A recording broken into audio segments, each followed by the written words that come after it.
Chapter 1. Wedge Ning Shuamore, I am willing to have one person, and we will never be apart. Xie Wang, since you only want to have one person, why do you have so many peach blossoms around you? Ning Shuamore smiled innocently. There must be 3,000 weak water for me to choose, then I can decide which one to drink. The evil king casually extinguished the peach blossoms around her as he laughed wantonly. Little Shuamore, now I'm the only one left. Come, I'm ready. I just need to push you down. Text, there were no clouds for thousands of miles, and the scorching sun shone down, roasting the earth as if it was on fire. There was a tall iron cage in the middle of the square paved with limestone. Inside the iron cage lay a skinny young girl. Her black hair covered her face, and she lay there motionlessly. Blood wriggled out from under her body, forming a pool of blood. Is she dead? She should be dead. At least she still has some shame, otherwise it will be even worse. It seems that she really had an affair, or else she would not have committed suicide out of guilt. It is really too easy for such a slut to die like this. Yes, this bitch is too shameless. The sixth king is so benevolent and righteous. He knows that she is a good-for-nothing without parents and is still willing to marry her as his concubine. It can be said that it is a great favor. She actually ran out to have an affair. She really disgraced Marquis Ning. It is a pity that I did not see the scene of the chastity-testing beast tearing this slut apart. The buzzing sound of discussion was like 10,000 flies flapping their wings. So noisy. So noisy. Ning Shuamore drowsily woke up, and her ears were filled with all kinds of insults. It was so noisy that not only did her forehead hurt, even her head hurt. Which bastard dared to disturb her sleep? They are really tired of living. Shut up. If you make any more noise, I will let you all drink tea with the king of hell. She shook her head and shouted. It must be her subordinates. She did not poison them for a few days, and they dared to provoke her. She had a very bad temper when she woke up. As soon as he said that, the surroundings became quiet. Ning Shuamore gently raised the corner of her mouth. Sure enough, this trick worked. She was the boss of the Secret Service. When she was a little angry, they automatically became as obedient as chickens. Hey, that's not right. Her voice. Why was it so hoarse? His throat was still burning, as if he had just swallowed a catty of iron sand. She's alive. She's not dead. That bitch is actually still alive. Looks like this bitch can't bear to die. She even scolded people. Who does she think she is? After a moment of silence, the discussions and insults became even louder. Ning Shuamore's body stiffened, and she finally opened her eyes. She slowly raised her head and calmly scanned her surroundings. In the blink of an eye, she had already figured out her situation. It was a hot day, and there were 3 layers of ancient people who came to watch the show. These people's clothes were no different from the people in the historical dramas on TV. All of them looked excited, as if they had been injected with hormones. On the other hand, he was like a monkey in a zoo, locked in a hot iron cage and surrounded by these people. What was going on? She was clearly sleeping at home, so how did she come here when she opened her eyes? Ning Shuamore was a little confused. She looked around and could not help but raise her hand to rub her head. In the end, she touched a handful of sticky blood. Her gaze suddenly focused on her small hand. It was a very small hand, pale and thin. There were thin calluses on the palm, and her fingernails were an unhealthy pale green. Chapter 2. This wasn't her hand at all. Although her hand was originally small and delicate, it shouldn't be this small and delicate. This was the hand of an 11 or 12-year-old child. It wasn't even on the same level as her beautiful hands of a 22-year-old girl. Was she dreaming? No, injuries in a dream wouldn't hurt, but the pain on her body was so real. Was this real? But wasn't this scene too strange? Could it be that she had also transmigrated? It seemed like she had transmigrated into another body. This was too melodramatic. What was even more melodramatic was that she had transmigrated into a child's body. In the end, Ning Shuamore was a special agent. Encountering such a strange situation, she was only startled for a moment, and her lips twitched a few times. She quickly felt the burning pain on her forehead, and her whole body was a bit dizzy. Her vision was turning black. This was the symptom of excessive blood loss. She turned over and sat up, and her left hand touched her right pulse. Malnutrition, excessive blood loss, a slight concussion. Kai La. With a sound, she tore off a long strip of cloth from the corner of her dress and wrapped it around her forehead, bandaging the wound tightly. The surrounding crowd was dumbstruck as they looked at the girl who was like a street rat before she hit her head. But now, she was calmly bandaging her own wound as if there was no one around. For a moment, they couldn't react. The surroundings were quiet again. This girl's forehead and cheeks were stained with blood, and her plain clothes were also dirty beyond recognition. She was originally in a very poor state, like mud that people casually stepped on. But now, she was sitting there, bandaging her wound, combing her hair. Her movements were like moving clouds and flowing water, leisurely and leisurely. There was a very special charm to it. There was a sense of nobility in her elegance, as if she was a young girl grooming herself in front of a mirror in spring. How was she like a poor girl who was about to be executed? Among the crowd, most of them were ordinary people who lived at the bottom of society. Generally, they hated the rich. When they saw people who used to be high up in the air like mud at their feet, they felt a strange sense of satisfaction in their hearts, as if this made them a bit taller. Ning Xuemore's calmness and elegance at this moment was very dazzling in their eyes. Shameless. Still combing her hair. Who is she trying to show off to? She really is a whore. Even at this time she still doesn't forget to seduce men. That's right. The surrounding people began to scold her, and Ning Xuemore's eyes narrowed. Her eyes were like flowing water as she looked at the people who were scolding her. Her eyes were extremely dark and deep. When those people who were scolding her were swept by her eyes, they actually shuddered. Her heart's hearts as ice. She unconsciously closed her mouth. Ning Xuemore didn't make any other movements. She was still leisurely combing her long hair. Old age ts old age. TTTTS age. TTTTTTTT her. On this continent, people practice a kind of inner strength called psychokinesis. Almost everyone has psychokinesis to some degree, and even ordinary people have the lowest level of psychokinesis. Everyone says that a tiger general doesn't have a dog daughter. Old Master Jing Yuan's psychokinesis was shocking. His wife was also a psychokinesis genius, but she gave birth to a super trash daughter who didn't have any psychokinesis. She became the joke of vast sky country and the shame of old Master Jing Yuan's house. Chapter 3. The sixth prince's mother was originally dissatisfied with this marriage, but she was originally an unfavored concubine and her family had no power or influence. Considering the power of Marquis Jingyuan's mansion, she could also be her son's backer, so she did not oppose it. But she did not expect that when Ning Xuemore was 8 years old, Marquis Jingyuan died on the battlefield. Madame Ning abandoned the young Ning Xuemore and sacrificed herself for her husband, causing Marquis Jingyuan's mansion to be defeated. Marquis Jingyuan's distant relatives bullied Ning Xuemore because she was young, so they secretly stole Marquis Jingyuan's mansion's property. In just a few years, Marquis Jingyuan's mansion was so poor that only an empty shell was left. When the tree falls, the monkeys scatter. The servants and maids in Marquis Jingyuan's mansion also left to find another way out. When Ning Xuemore was 12 years old, there was only one loyal old servant left in Marquis Jingyuan's mansion. The master and servant relied on each other for survival. They ate hungry and ate full, experienced cold and warmth, and received supercilious looks, and her fiancé, the sixth prince, was also dissatisfied with this marriage. Naturally, he wanted to cancel this marriage, but because of the emperor's order, he did not dare to brazenly cancel it. He thought of all kinds of ways to embarrass her and force her to open her mouth to cancel the marriage. But he did not expect that Ning Xuemore already had deep feelings for the sixth prince. She treated him as her life-saving straw and refused to open her mouth no matter what kind of humiliation she suffered.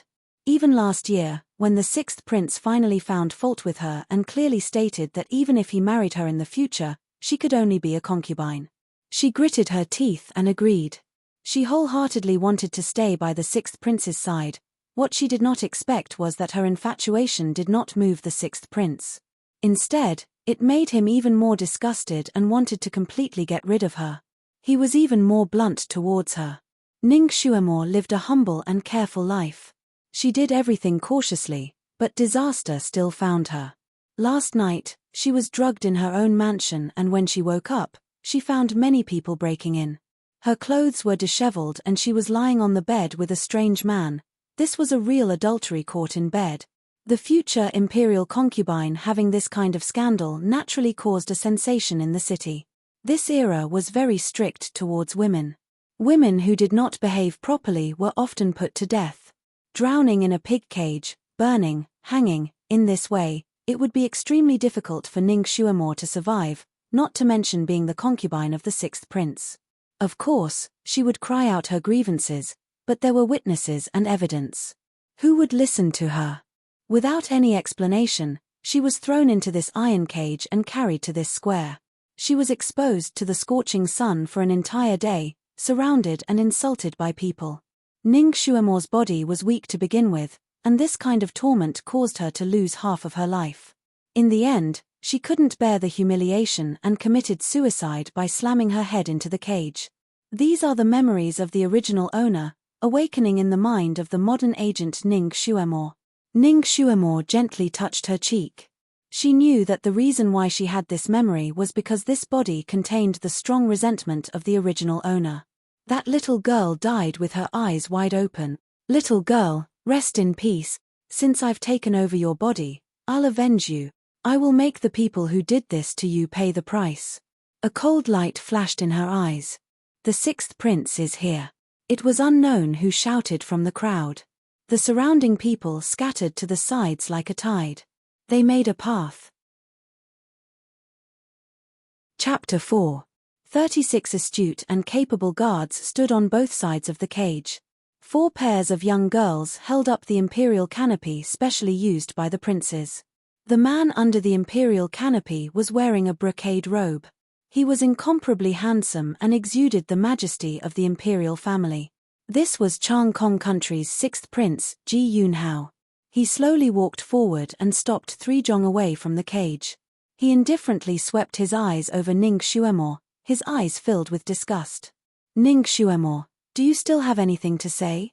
Ning Xuemore raised her head and her pair of extremely black eyes met Ji Yunhao's gaze. The corners of her lips slowly hooked up into a smile. 6th prince, what do you want me to say? Because she had been exposed to the sun for an entire day, her voice was somewhat hoarse. But when she spoke in such a soft voice, it was strangely pleasant to the ears. Ji Yunhao slightly furrowed his brows and choked on her question. Ever since this lowly girl was caught, she had been crying and shouting about being wronged. Her voice was hoarse and her eyes were swollen, but no one was willing to believe her words. She cried until the sun went down before she stopped. Then, she ran into the cage in despair. He thought that she had already died, so he came to take a look. He wanted to show her kindness by ordering someone to give her a thin coffin and establish his reputation as a virtuous prince. He didn't expect that she actually didn't die from running into the cage. This made him feel somewhat regretful in his heart. He thought that he would see a disheveled, filthy, and lifeless Ning Xuemore. He didn't expect that she would actually comb her own hair and calmly sit there. It didn't seem like she was in an iron cage, but rather like she was in a quiet and elegant tea house. She could even smile. Her face was obviously as pale as a ghost, but under this smile, there was a kind of luster that made people's eyes light up. He never knew that her smile could be so sweet. It was like a pure child's smile, but the corners of her lips held a trace of wickedness. Ji Yunhao's heart slightly jumped, but he immediately frowned and his voice became even more indifferent. This prince doesn't want you to say anything. This prince only wants to hear the truth. Do you know your crime? Ning Xuemore simply hugged her knees with both hands and supported her chin. She replied very quickly, Xuemore knows her crime. She actually didn't cry out her grievances. Did he plead guilty? Ji Yunhao's voice softened. It's good that you know your crime. Then your punishment. Before he could finish, he was interrupted by Ning Xuemore. Xuemore knows her crime, but it's not the crime your highness is talking about, it's something else. There were others. Ji Yunhao secretly rejoiced. The more sins she committed, the more natural it would be for him to punish her. What other crimes do you have? Ning Xuemore blinked her eyes and lightly sighed. Xuemore's crime is that I shouldn't have clung onto this marriage contract even after my family's situation had deteriorated. I wholeheartedly treated you, the sixth prince, as my only support. Because of this, the sixth prince had no choice but to use some underhanded methods to frame Xuemore. If this matter were to be publicized, I'm afraid it would damage the sixth prince's reputation. Now that Xuemore thinks about it, she really has sinned heavily. She spoke quickly and anxiously, like exploding beans, but every word was exceptionally clear, allowing almost everyone to hear it clearly. By the time Ji Yunhao's guards reacted and leaped over to block Ning Xuemore's mouth, she had already finished speaking. Not only that, she was clearly sitting down, but when those guards wanted to seal her mute acupoint, her body unexpectedly swayed and dodged. All the guards were stunned. When they looked at Ning Xuemore again, she was still sitting in her original position, as if she hadn't moved at all.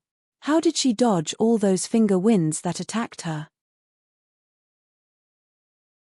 Chapter 5. The imperial bodyguards looked at each other in dismay. For a moment, they didn't understand. Sixth Prince, are you trying to seal Xuemore's mouth because you have a guilty conscience? You can't say this. Ning Xuemore blinked her eyes with an innocent face. Ji Yunhao's complexion became unsightly. He waved his hand to stop the imperial bodyguards who were about to make a move. If he sealed this girl's mouth now, it would show that he had a guilty conscience. Ning Xuemore, you're the one who behaved indecently and fooled around with other men. You still want to slander me and wrongly accuse me? His voice turned cold, like a cold wind blowing. Ning Xuemore twirled her hair with her fingers. She tilted her head and sized up Ji Yunhao. Does Sixth Prince have so little confidence in himself?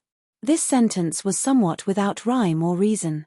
Ji Yunhao didn't understand. What? What does this have to do with this prince's confidence? Ning Xuemore blinked her eyes. You don't understand. Xuemore is Sixth Prince's fiancé. Sixth Prince has power and influence. His appearance, is also passable. At the very least, he can throw that hoodlum, Li Sanlang, behind by 8 streets. Even an idiot would know who Xuemore should choose. Why would she have an affair with that bastard and let Sixth Prince catch her in the act? Xuemore's brain isn't filled with water, unless someone was already dissatisfied with this marriage and deliberately framed Xuemore to ruin her reputation. No matter who designed this malicious scheme, it couldn't be separated from the Sixth Prince. Moreover, he was happy to see this result. So, don't blame her for simply dumping this basin of shit on his head. Her words were clear and logical. More than half of the people in the crowd believed her inference. Their gazes towards Ji Yunhao were somewhat subtle. There was a slight buzz in the crowd.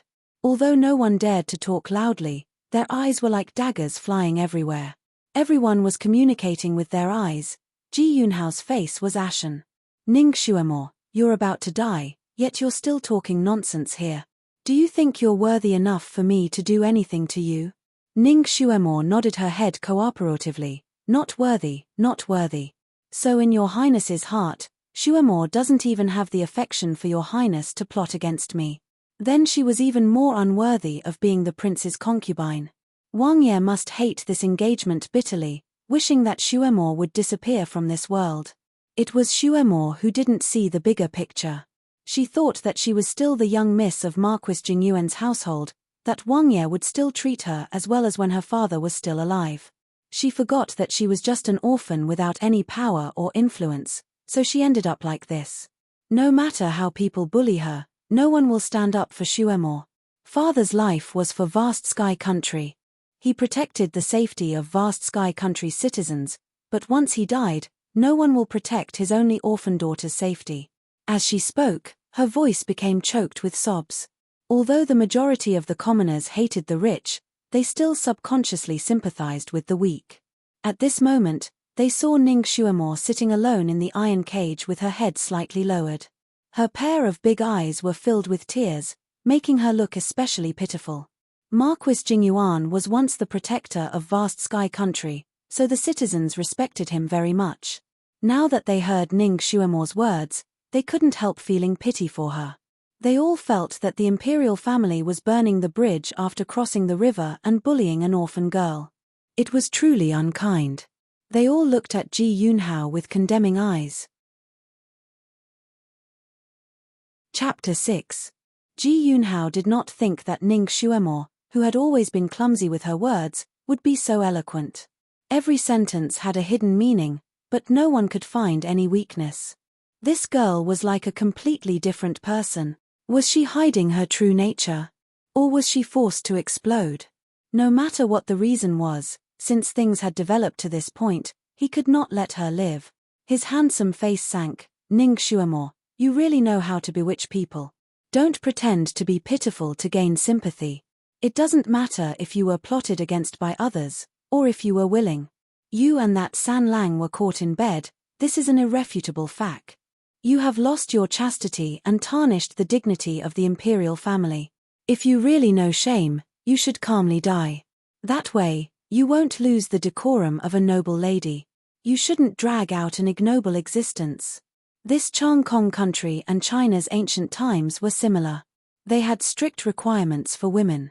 No matter what reason a woman lost her chastity, it was an unforgivable sin. Only death could wash away the humiliation. Ning Xuemo inwardly rolled her eyes. What an evil society. Damn your sister's chastity. You, this scum, are worthy of this father's chastity. Dream on. She slowly raised her head. Prince, what if I didn't lose my chastity? She was a secret agent in her previous life. Not only was she good at fighting, her poison and medical skills were also top-notch. When she first woke up, she checked her body. She was not defiled by that Li San Lang. She was still a virgin. Ji Yunhao sneered. You were caught in bed, how could you not lose your chastity? What are you dreaming about? Ning Xuemo was actually somewhat puzzled. According to the original owner's memories, that hoodlum Li San Lang was a famous playboy. He went in and out of the red light district every day. At that time, the original owner had already been drugged. That Li San Lang had a beauty by his side. It was impossible for him not to have any evil thoughts. She did not want to know what was going on, but she was still a virgin. This was an irrefutable fact. This body was too weak. She could not use even 10% of her previous life strength. She could not use the poison that she was so proud of. Otherwise, she could sprinkle a handful of poison powder and poison a large area, letting the people of this world taste the consequences of provoking her, the thousand faces poison doctor. But now, she didn't have any skills or poison, so she could only pretend to be a coward and deal with this damned scum of a prince. She had to escape with her life first. Although it's impossible, Xuemo really didn't lose her chastity. Xuemo is willing to accept any test. In this world, there should be some elderly nannies who would check if a woman was a virgin, right? Ji Yunhao's lips curled into a sneer. Good, you said it. Then you will accept the test of the chastity testing beast. He made a gesture to the bodyguard beside him. The bodyguard nodded and accepted the order. Chastity test sale? What was that? Ning Xuemo searched the memories of the original owner. Because the original owner was an otaku, she was a pure little loli. She shouldn't know what this chastity testing beast was. The onlookers started to get excited. Some were whispering to each other, and some were excited as if they were watching a great show. There were also some who looked at Ning Xuemo with pity.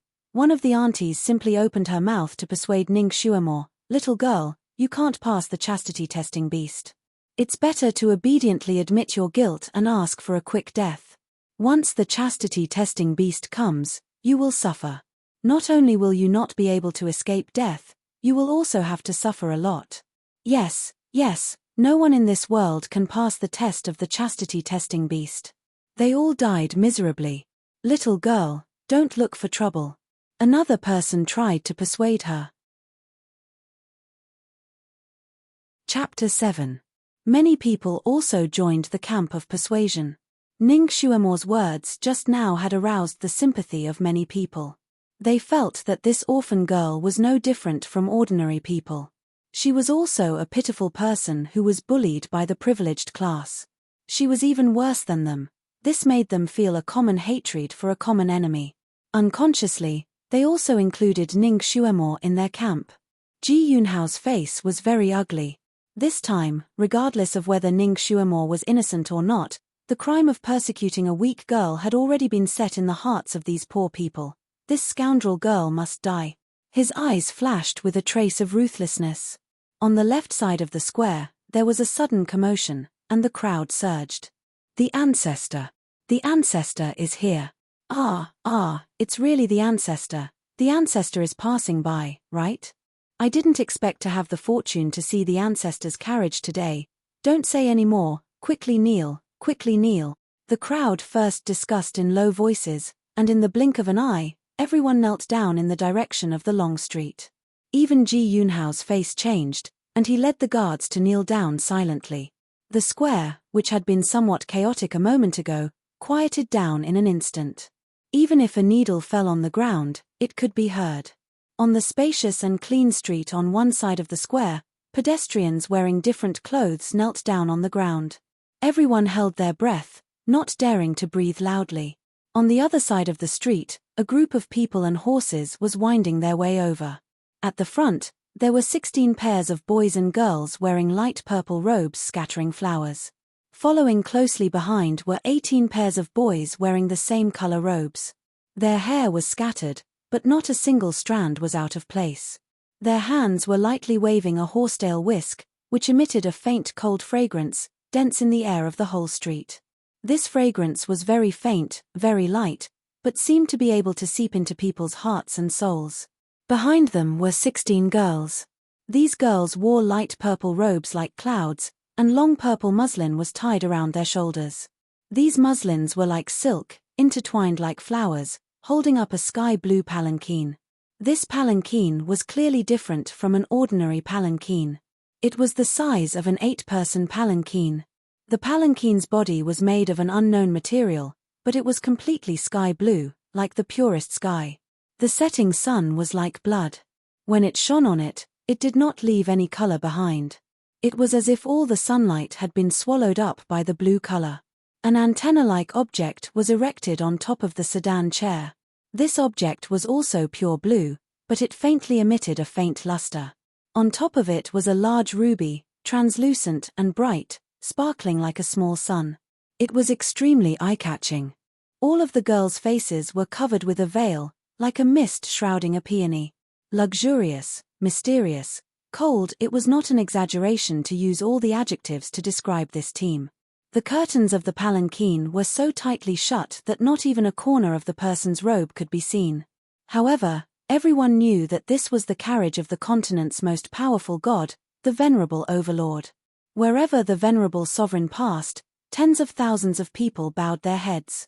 Even the emperor was no exception. Regardless of whether it was the boy leading the way, the youth spreading the incense, or the young girl pulling the sedan chair, all of their footsteps were light and graceful. As they walked on the street, their snow-white stockings didn't kick up a single speck of dust, as if they were gently floating by. The venerable sovereign, also known as the venerable sovereign, was the legend of this continent. It was rumored that his psychokinesis had already been cultivated to the peak, and he was an immortal. In this world, all of the emperors worshipped him as a god, not daring to blaspheme him in the slightest. Chapter 8. He had tens of thousands of disciples, and all of them were geniuses who were second to none in terms of psychokinesis. Almost all the pillars of the continent came from his sect. Moreover, they were all non-official outer disciples. Inner disciples obeyed their master's orders and did not ask about worldly affairs. They did not participate in the political affairs of any country, and were detached from the three realms. Ning Xuemo's father, Ning Luofeng, was the grand disciple of the ancestor's eldest disciple. Because he had many worries, he could not formally become the ancestor's disciple. He only became an outer disciple and learned some outer martial arts. Just like that, he became a martial god who could not be defeated by tens of thousands of people. He established his career and became a famous general. There was an immortal mountain on the sea, only in the boundless sea of clouds. It was rumored that the ancestor lived on the immortal mountain in the Forgotten Worries Sea. Usually, he would not go down the mountain easily. Every time he went down the mountain, there would be such a guard of honor. His whereabouts were extremely mysterious. No matter which country he went to, he would not inform the country's monarch in advance. Often, he would suddenly appear on a country's main road, as if he had popped out of nowhere. This time was also the same. This group of people and carriages suddenly appeared on the main road, causing a huge commotion. The ancestor liked silence. Even if his carriage was walking on the main road with people coming and going, the surroundings would still maintain absolute silence. All the people of the Tianxi continent seemed to know about the ancestor's eccentricity. Therefore, when they saw the ancestor's carriage, they silently knelt on both sides, not daring to make a sound. Thanks to the original owner's memories, Ning Xuemo knew who the ancestor was. Inside the iron cage, she looked at the people kneeling on the ground. She paused for a moment before her eyes flashed. Suddenly, she let out a long howl. "I've been wronged. Dou-yi of June's snow is injustice," she shouted with a flowery voice. Her voice was hoarse and sorrowful, but it also revealed the tenderness of a young girl. In the silence, her voice had a shocking effect, causing everyone to tremble. This girl was crazy. She actually dared to shout injustice in the place where the ancestor passed by, making such a loud noise. Was she tired of living? Who on this continent didn't know that even if the ancestor walked on this continent, he never interfered in the affairs of the mortal world? Not to mention a little girl being wronged, even if there were 10,000 people kneeling in front of his palanquin and crying for justice, this old man would still remain indifferent. The palanquin would not stop moving, and he might even be punished for making noise. A layer of cold sweat broke out on the sixth prince's back. According to the venerable emperor's rules, if someone suddenly made a noise in the places he passed by, the officials present at the time would be punished. The light punishment would be demoted by the monarch, and the heavy punishment would be life-threatening. He was the highest official here. If the emperor wanted to punish him, he would be the first to bear the brunt. Fortunately, he was closer to the iron cage. He raised his hand and pointed at Ning Xuemo. At the same time, he shouted, "Shut up if you don't want to die." His martial arts could be considered as an expert in Chang Kong country. Even a few dozen people would not be able to get close to him. Even if a valiant martial artist were to meet him, it would be extremely difficult to dodge, and he would rarely miss. What's more, the other party was a famous waste. The sixth prince was originally very confident in his finger. He thought that he would be able to hit her mute point in an instant, but he didn't expect that Ning Xuemo would suddenly jump forward and dodge his move. The sixth prince couldn't help but be stunned. Ning Xuemo was already holding the iron cage's thick iron bars and shouting, "Ancestor, your grand disciple is being wrongly accused. If this little girl is wrongly accused to death, it would be a slap to your face." Chapter 9. Her words were like beans exploding as she shouted them out in one breath.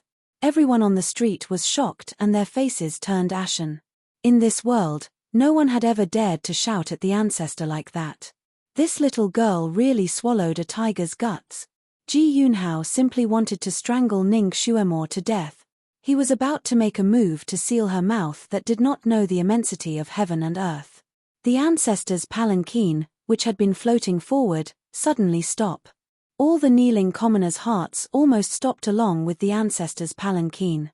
They could not help but hold their breaths. Everyone's heads were bowed even lower, making Ning Xuemo, who was lying on top of the iron cage, look like a crane among chickens. Ning Xuemo was also throwing caution to the wind. This Ji Yunhao already wanted to kill her. Even if she was lucky enough to pass the chastity testing beast's test, Ji Yunhao still had a way to kill her. In this continent where imperial power was greater than the heavens, she, a little girl who had not yet recovered her martial arts, did not have the strength to fight with this prince. An arm can't twist a leg. Therefore, she wanted to take advantage of this opportunity to fight for a chance to live. She wanted to play a dangerous chess game, to seek life in death. She opened her eyes wide and stared at the palanquin in the distance. In a trance, she felt as if a pair of ice-cold eyes were faintly falling on her body, making her heart turn cold. Since the ancestor's palanquin had stopped, even if Ji Yunhao was given 100 guts, he would not dare to make a move against Ning Xuemo. He knelt there, not daring to move again. The person in the palanquin said something to the subordinate next to the palanquin. A young boy bowed towards the palanquin and accepted the order.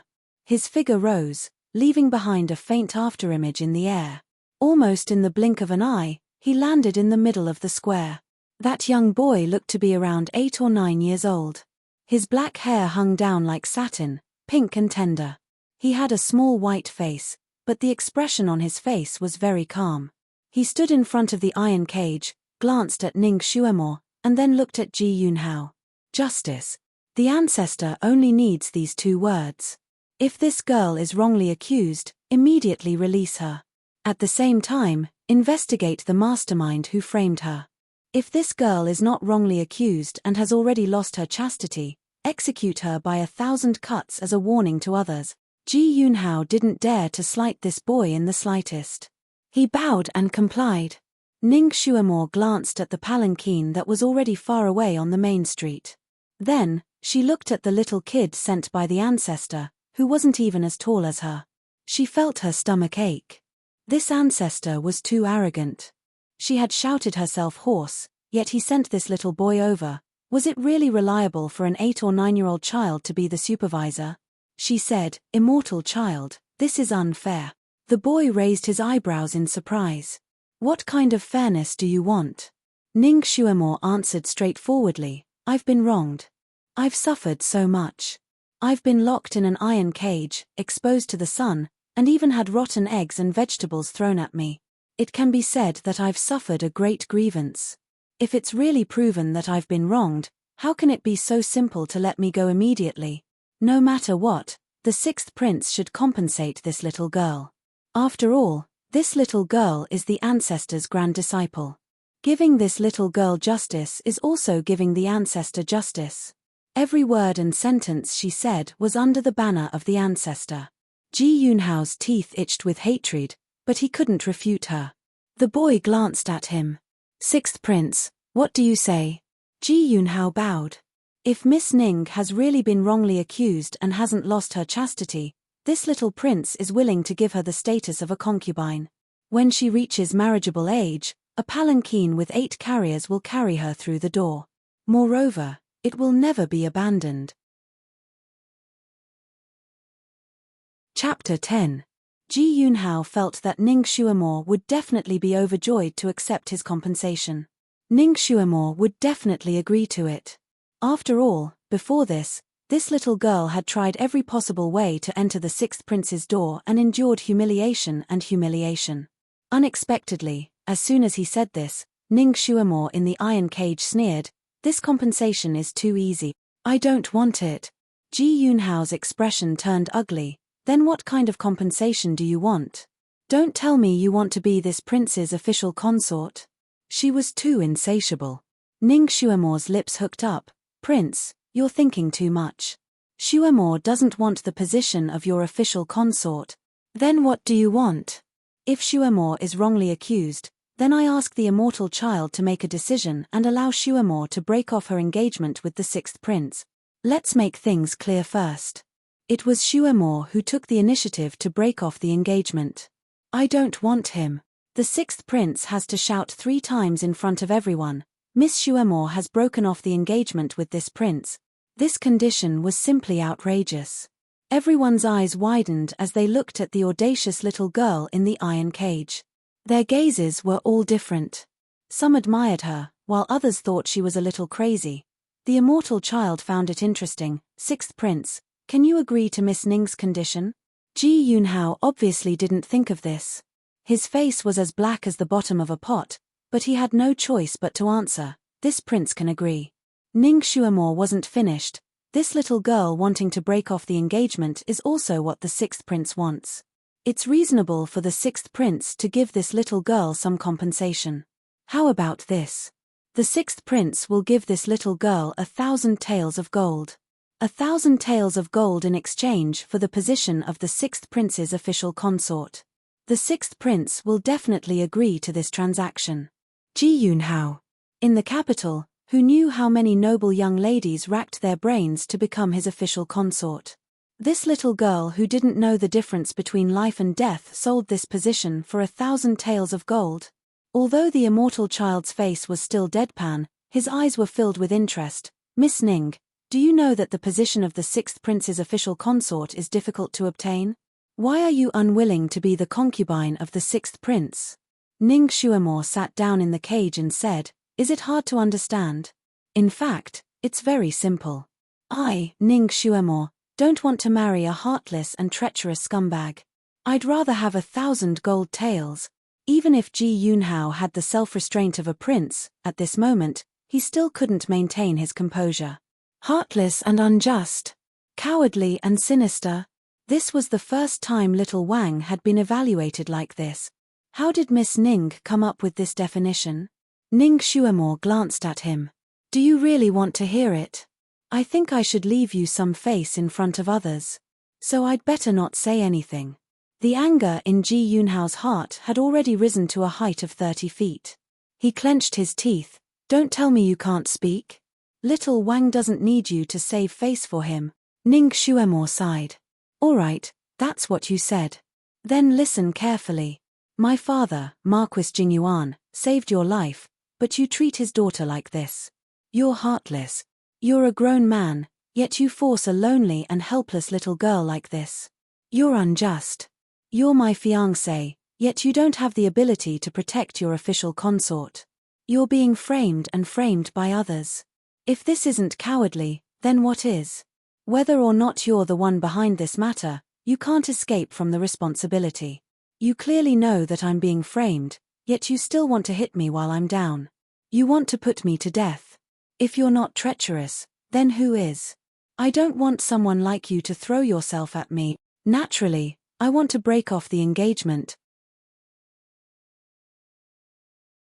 Chapter 11. Her words were sonorous and forceful, causing Ji Yunhao's handsome face to turn green and white. After a while, he squeezed out a sentence, full of lies. Let's wait for the chastity-testing beast to test her first. A helpless little girl dared to withdraw from the imperial family's marriage. This was simply a miracle. Everyone's gossiping factor burned fiercely.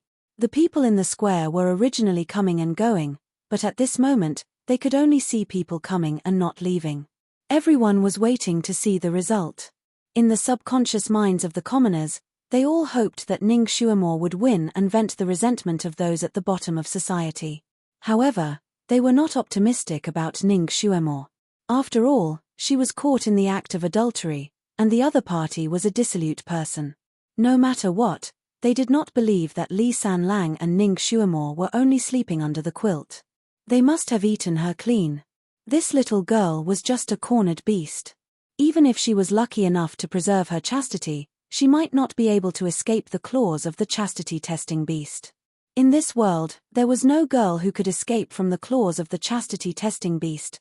Therefore, Ning Xuemore's chances of winning were very small. It could be said that there was no chance.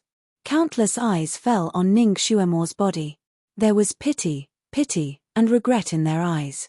Everyone said that this little girl was a waste. Her natural disposition was weak and her mouth was clumsy. Seeing her open her mouth again and again, it was simply astonishing. Her thinking was quick, and her eloquence was even more amazing. Even the eloquent sixth prince was unable to say a decent word. Also, although her skin was pale and rough, it was obvious that it was caused by years of malnutrition. As long as she took good care of herself for a few years, she would definitely be tender and tender. Coupled with her exceptionally delicate and pretty facial features, when she grew up, she would definitely be a charming great beauty. Such a clever and charming great beauty was going to die under the claws of the chastity-testing beast. Just thinking about it made people wring their hands. This sixth prince was really too much. Why did he have to frame a little girl like this? Marrying her as a concubine was not bad. The chastity-testing beast was finally carried out by 8 imperial bodyguards. It was also in a big iron cage, but it was 3 times bigger than the one Ning Xuemore was locked in. The red silk covering the cage slowly falls to the ground. Ning Xuemore and the chastity-testing beast look at each other across the cage. Although the common people had long heard of this chastity-testing beast, there were not many people who had seen its true appearance.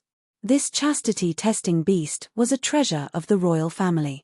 Only when a woman of the royal family committed a lewd act and refused to admit it would they use it. There weren't many women who lost their chastity before marriage, and most of them were secretly executed by their families after being caught red-handed. They didn't even make it to the Supreme Court. Only a few of them held on to a fluke mentality and refused to admit their guilt. Then, they were thrown into the chastity-testing beast cage and torn into pieces. Its body was as long as a tiger, and its entire body was covered in golden fur. Its face was full of bitterness and hatred, and it looked very much like a pet dog. There were 2 iron-grey horns on its head, and they were shaped like deer antlers. Its 4 snow-white hooves were like fluffy furballs, and its toenails were as sharp as knives. Ning Xuemore looked at the chastity-testing beast, and countless black lines appeared on her forehead. This was the chastity-testing beast. This was clearly a freak that didn't succeed in crossbreeding. It was even more abnormal than the lion-tiger beast. Its head was 3 times bigger than Ning Xuemore. Its pair of green eyes stared at Ning Xuemore like a will-o'-the-wisp. A bloody and desolate aura was emitted from its body, causing the surrounding common people to involuntarily retreat 3 feet. Ning Xuemore, didn't you want to prove your innocence? Then automatically enter the chastity-testing beast's cage. Chapter 12. Ning Xuemore, don't you want to prove your innocence? Then enter the chastity-testing beast's cage. Ji Yunhao coldly said. Could this thing really tell if a girl was a virgin? Was this a joke? Giving a girl's innocence to this thing to test, wasn't it treating human life like grass? Backward continent. Perverted rules. Ning Xuemore secretly cursed. The cage that imprisoned her was opened, and the ancestor sent a boy to look at her with a smile. Miss Ning, you won't regret it, right? Ning Xuemore clenched her teeth. If she stuck her head out, she would be stabbed. If she retreated, she would be stabbed. She would stake it all. She bent her waist and walked out of her cage. The imperial bodyguards opened the door of the chastity-testing beast's cage. The cage door was very small, and it could barely allow a weak girl to pass through. The chastity-testing beast couldn't come out. The chastity-testing beast was obviously excited. Its whole body's golden hair slightly stood up, and it snorted. Its 4 hooves stomped on the ground. From time to time, it would show its claws to Ning Xuemore. Ning Xuemore had always been bold. In her previous life, she had fought with tigers and leopards with her bare hands. However, the current body's quality was too poor. She could only use her previous life's qinggong, but she didn't have the strength to fight back. More importantly, she didn't even have a sharp piece of wood in her hand. What could she use to fight with these 4 beasts? Looking at this thing's imposing manner, it was obviously stronger than tigers and leopards. If this thing didn't have the ability to verify, then it would pounce on any girl it saw. She would be miserable. She didn't cross over to feed the beast. Her eyes swept the surroundings. There was a sea of people surrounding this place like an iron bucket. She had no chance of escaping. Little girl, this immortal boy is here. Don't even think about having other ideas. Otherwise, you will die even more miserably. If you make trouble at this time, you will become the enemy of the entire Sun Moon sect. The boy spoke in a deadpan manner. His arrogance was even bigger than the 6th prince, Ji Yunhao. She gave Ning Xuemore an even bigger label. Ning Xuemore pursed her lips. Xuemore is innocent, so I won't play any tricks. The eyes of the people here are clear. They all know that I've been wronged. I'll be able to prove my innocence very soon. As she spoke, she walked in a circle in front of the crowd. Her posture was like a movie star singing around the audience. She was calm and composed, and every move she made had a different kind of charm. Everyone's eyes followed her and were inexplicably attracted to her. Even the 6th king's iron-blooded guards couldn't help but look at her. The 6th prince Ji Yunhao's handsome face turned even darker. Seeing so many men's gazes following Ning Xuemore, his mood was indescribably bad. He snorted, "Don't dawdle. Don't you want to prove your innocence?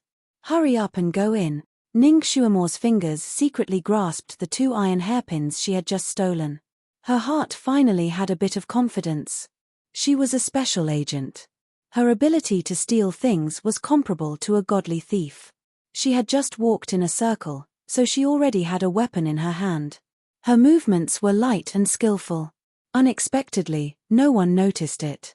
"Everyone, you have to testify for me. If I can come out alive from the chastity-testing beast's iron cage, you have to supervise the sixth king to fulfill his promise." More. She blew a kiss to the surrounding audience. Then, she turned around and neatly drilled into the chastity-testing beast's iron cage. Although the crowd didn't understand the meaning of her last sentence, they couldn't help but cheer for her when they saw her drilled into the iron cage. Chapter 13. The other women who were sent into the chastity-testing beast's cage were paralyzed with fear the moment they saw the beast. Then, they were pushed in by the guards. But this little girl actually went in by herself. Just based on this extraordinary courage, they had to give her a thumbs up. Their full attention was on Ning Xuemore. They didn't notice that when the chastity-testing beast heard Ning Xuemore say the last 3 words, its eyes suddenly lit up. "Where are you from?" The chastity-testing beast opened its big mouth and suddenly came out with an English sentence. "Ning Xuemore." She was stunned. "The chastity-testing beast, you can't speak English?" Looking at Ning Xuemore's astonished eyes, it strenuously said, "Moi moi." These 3 words were incomparably stiff, like a foreigner who was learning Chinese for the first time, speaking in a foreign accent.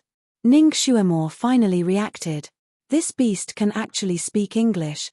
Could it be that its soul also transmigrated? "I am from China, are you?" Ning Xuemore was an international agent, so her English was naturally good. It was a standard London accent. The chastity-testing beast's eyes lit up like light bulbs. It was so happy that it almost shed tears. After nearly 100 years, there was finally someone who could understand its word. Its eyes were full of joy of meeting an old friend in a foreign land. It told Ning Xuemore about its origin. It turned out that the chastity-testing beast's soul also came from the 21st century. In its previous life, it was a rebellious person from country Y. It once traveled in China and barely learned a few words of half-baked Chinese. Before it transmigrated, it was 12 years old. In the bathroom, it slipped and fell. When it woke up, it became the chastity-testing beast and was locked in an iron cage like a monkey. The people around it were speaking unfamiliar Chinese. Its mouth was dry and it spoke a lot of English, but no one could understand it. They only treated its English as a unique beast language. It had been locked in the cage alone and couldn't go anywhere.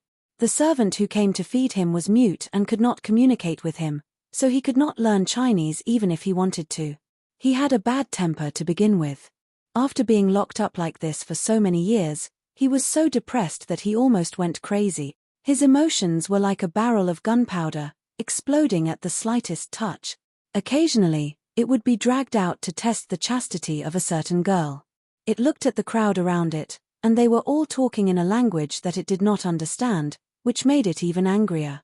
When the girl whose chastity was being tested was pushed in, the bestial nature of his body flared up. He did not even bother to check if the other party was chastity or not. Without a second word, he tore the girl apart to vent his anger. He didn't know if the original chastity-testing beast knew how to test one's chastity, but he didn't know how to do it. He didn't understand either. He was still a pure and innocent virgin in his previous life. The chastity-testing beast had been sullen for nearly 100 years. Now, it finally met a person who could understand its words.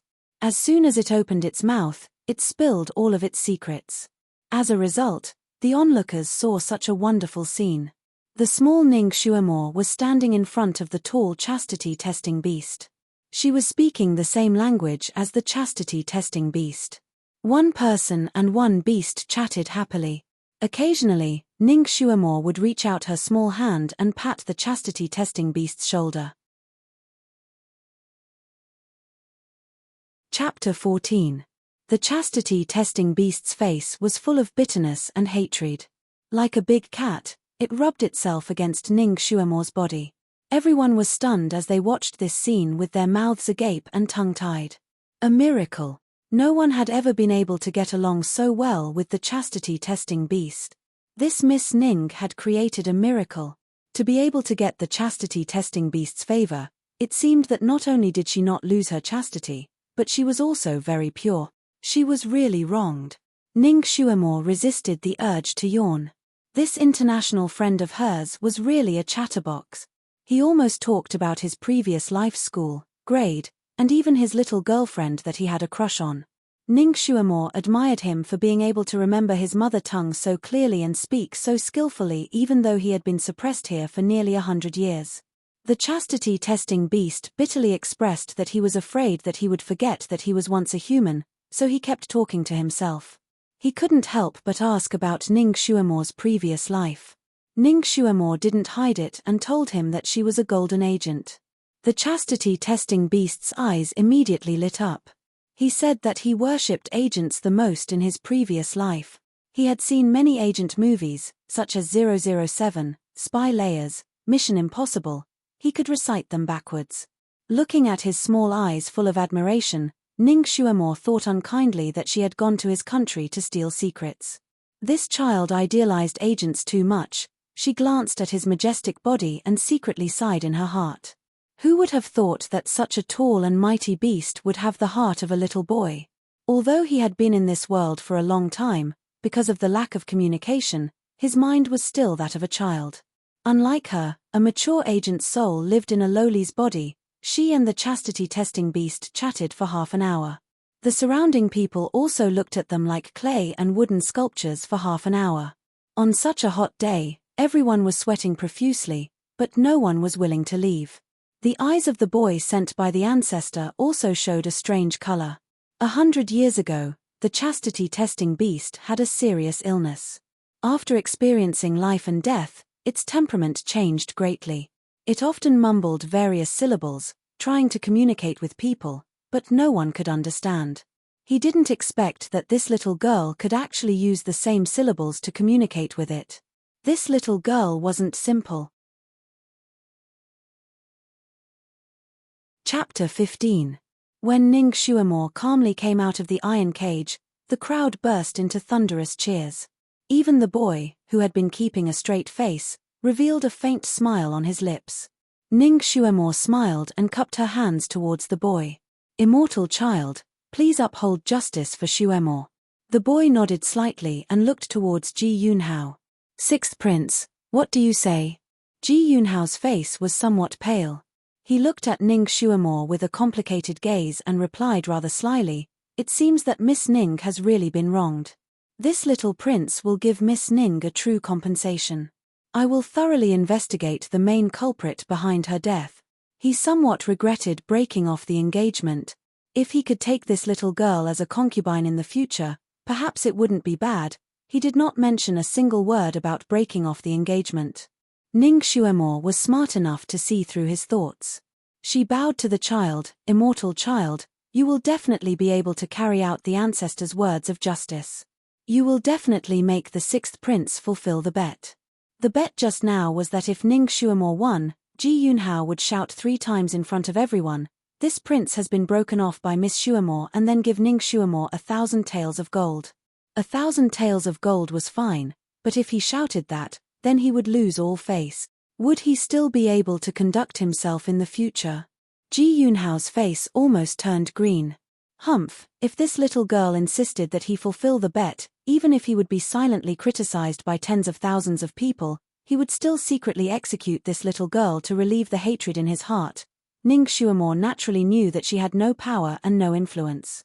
She also did not have any real strength, so she still had to leave a way out for others. She could not force this prince into a corner like a cornered dog. She lightly sighed and said, "Sixth prince's status is honorable. This little girl does not want Prince to shout those words. As long as Prince fulfills the promise of breaking off the engagement and gives Xuemore 1,000 taels of gold, it will be fine." Also, this little girl and this chastity-testing beast hit it off. "I want to bring it back to Marquis Jingyuan's mansion to raise it personally." To Ji Yunhao, this compromise was indeed the best option. This is the chastity-testing beast. There were only 3 of them in the entire vast sky country, so they were very precious. One was in the imperial palace, one was in his residence, and one was in the supreme court. A dark light flashed in his eyes, and he happily agreed, "All right, I promise you." However, This chastity-testing beast still belongs to this king. You only have the right to raise it. As for the engagement, you are still young. This prince will keep this engagement for 2 years. If you are still unwilling after 2 years, this engagement will automatically be cancelled. How about it? Was the prince regretting his decision and trying to stall for time?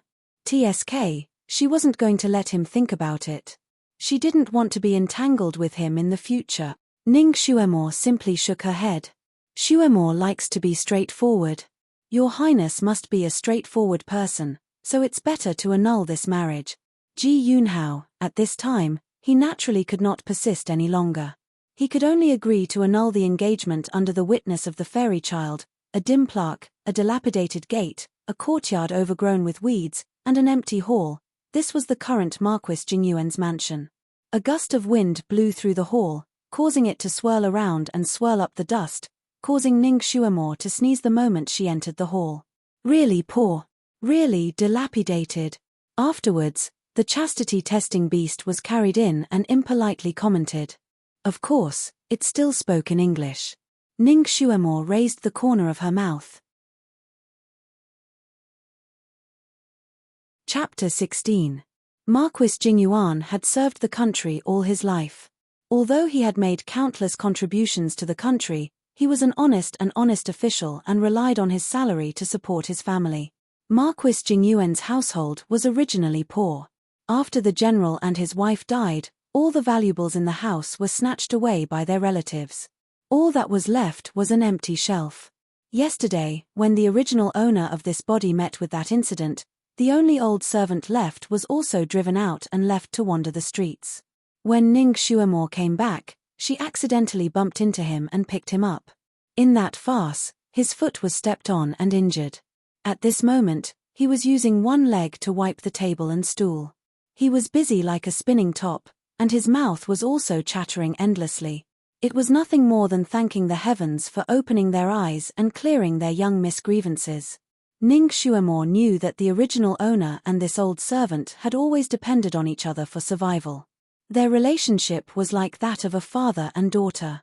This old servant was also the only person who was good to the original owner. At this moment, hearing him chatter endlessly, she did not become impatient and let him speak. While they were talking, Ji Yunhao's imperial bodyguard brought in another 2,000 taels of gold. When the chest was opened, the glittering and glistening gold ingots neatly stacked together made the old servant's eyes almost pop out of their socket. He had never seen so much gold before. That imperial bodyguard bowed to Ning Xuemore. Miss Ning, this is my family's prince's gift to you. The total is 2,000 taels, please accept it. Ning Xuemore was drinking the inferior tea the old servant brewed. Hearing this, she raised her head. Didn't we agree on 1,000 taels? That imperial bodyguard proudly said, my family's prince took pity on Miss Ning's family for being poor, so he specially doubled the amount. He looked at Ning Xuemore with a face like he was showing kindness to a beggar. That old servant's complexion changed. A scholar can be killed, but not humiliated. His young miss was the young miss of Marquis Jingyuan's household. She was born with a lofty and unyielding character. She would rather die than accept this kind of handout food. He opened his mouth and was about to righteously reprimand that imperial bodyguard and have him take the extra 1,000 taels back. Who would have thought that Ning Xuemore would blow at the tea foam and say with a smile, then Xuemore would like to thank your prince. He casually picked up an ingot of gold and weighed it in his palm before tossing it to the old servant. Old Zhong, this is for you to buy wine. The old servant could only accept it. Her reaction stunned the guard. He felt as if he had punched a pile of cotton, an indescribable emptiness. But he couldn't say anything else, so he could only leave dejectedly. Old Zhong looked at Ning Xuemore with a complicated expression. Miss, Ning Xuemore waved her hand. Old Zhong, I know what you want to say. You don't have to say anything. I know what I'm doing. She stood up and walked around the box full of gold. Her eyes sparkled. This lady is short on money. It's rare for a spendthrift to give me more. It's a waste not to accept it. She paced around the hall 2 steps. Old Zhong, you're already old, so there are some things you can't do anymore. Go and put up another notice. Just say that the Marquis Jingyuan's household is recruiting servants. Those who are quick on their feet and loyal to their master will be given priority. The monthly salary will be 3 taels of silver and the best will be accepted. Old Zhong was shocked. Miss, the servant's monthly salary is 1 tael of silver. Isn't this price too high? Ning Xuemo said, only with a large amount of money can we recruit high-quality talents. Just do as I say. I want to recruit 2 top-level chefs, 4 maids to take care of my daily needs, 4 manservants to clean the courtyard, and 8 guards with 3rd-level psyche power. The chefs will receive 5 taels of silver a month, the maids and manservants will receive 3 taels of silver a month, and the guards will receive 10 taels of silver a month. The conditions that she listed out were all twice as high as the price outside. It was very tempting. Chapter 17. Her eyes flashed. She wanted to let Marquis Jingyuan's mansion regain its dignity. She wanted to make the people in the capital not dare to look down on her. Although she always had a smile on her face, she had the demeanor of a superior, making people not dare to refute her and only want to submit to her. This was the first time old Zhong saw such a confident miss. Sensing her mood, he also felt his blood boil. Yes, miss. This old servant will do it. Then he straightened his back and left. Hey, what are you guys talking about? The chastity testing beast was finally unhappy after being ignored for so long. Ning Xuemo went to the front of the iron cage and replied in English, "It's nothing, I just told you something. Speaking of which, my eastern courtyard is not bad. You can stay there." The chastity testing beast shook the iron cage with dissatisfaction. "That's fine. First, open this thing for me. Don't lock me up." Ning Xuemo shook her head. "Your iron cage has a charm, I can't open it. Unless you come out of the small door." The chastity testing beast rolled its eyes. "This small hole is so small. How can I come out?" Ning Xuemo spread out her hands. "Then I can't do anything. You should obediently stay in the iron cage. Later, if there is a way, I will let you out." Even if she could pry open the iron cage, she couldn't do it. After all, it was now a beast with a bloodthirsty nature. Otherwise, there wouldn't be so many girls who died under its claws. If she let it go, in case it suddenly turned into a beast, she would be in trouble. The chastity testing beast was dissatisfied. "Then how do you want me to go to the east courtyard?" Ning Xuemo sized up its stature and tried to negotiate with it. "How about you carry this iron cage yourself? You are so big and also a mythological beast.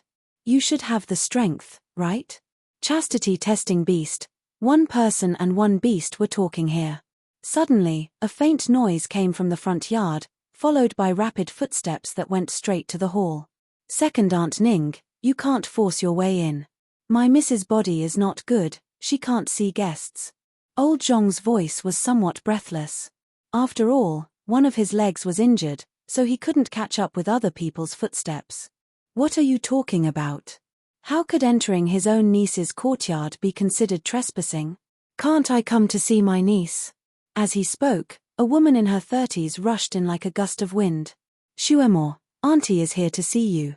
The woman thoughtfully shook the 2 packets of snacks in her hands, but her sharp eyes greedily fell on the opened box of ingots.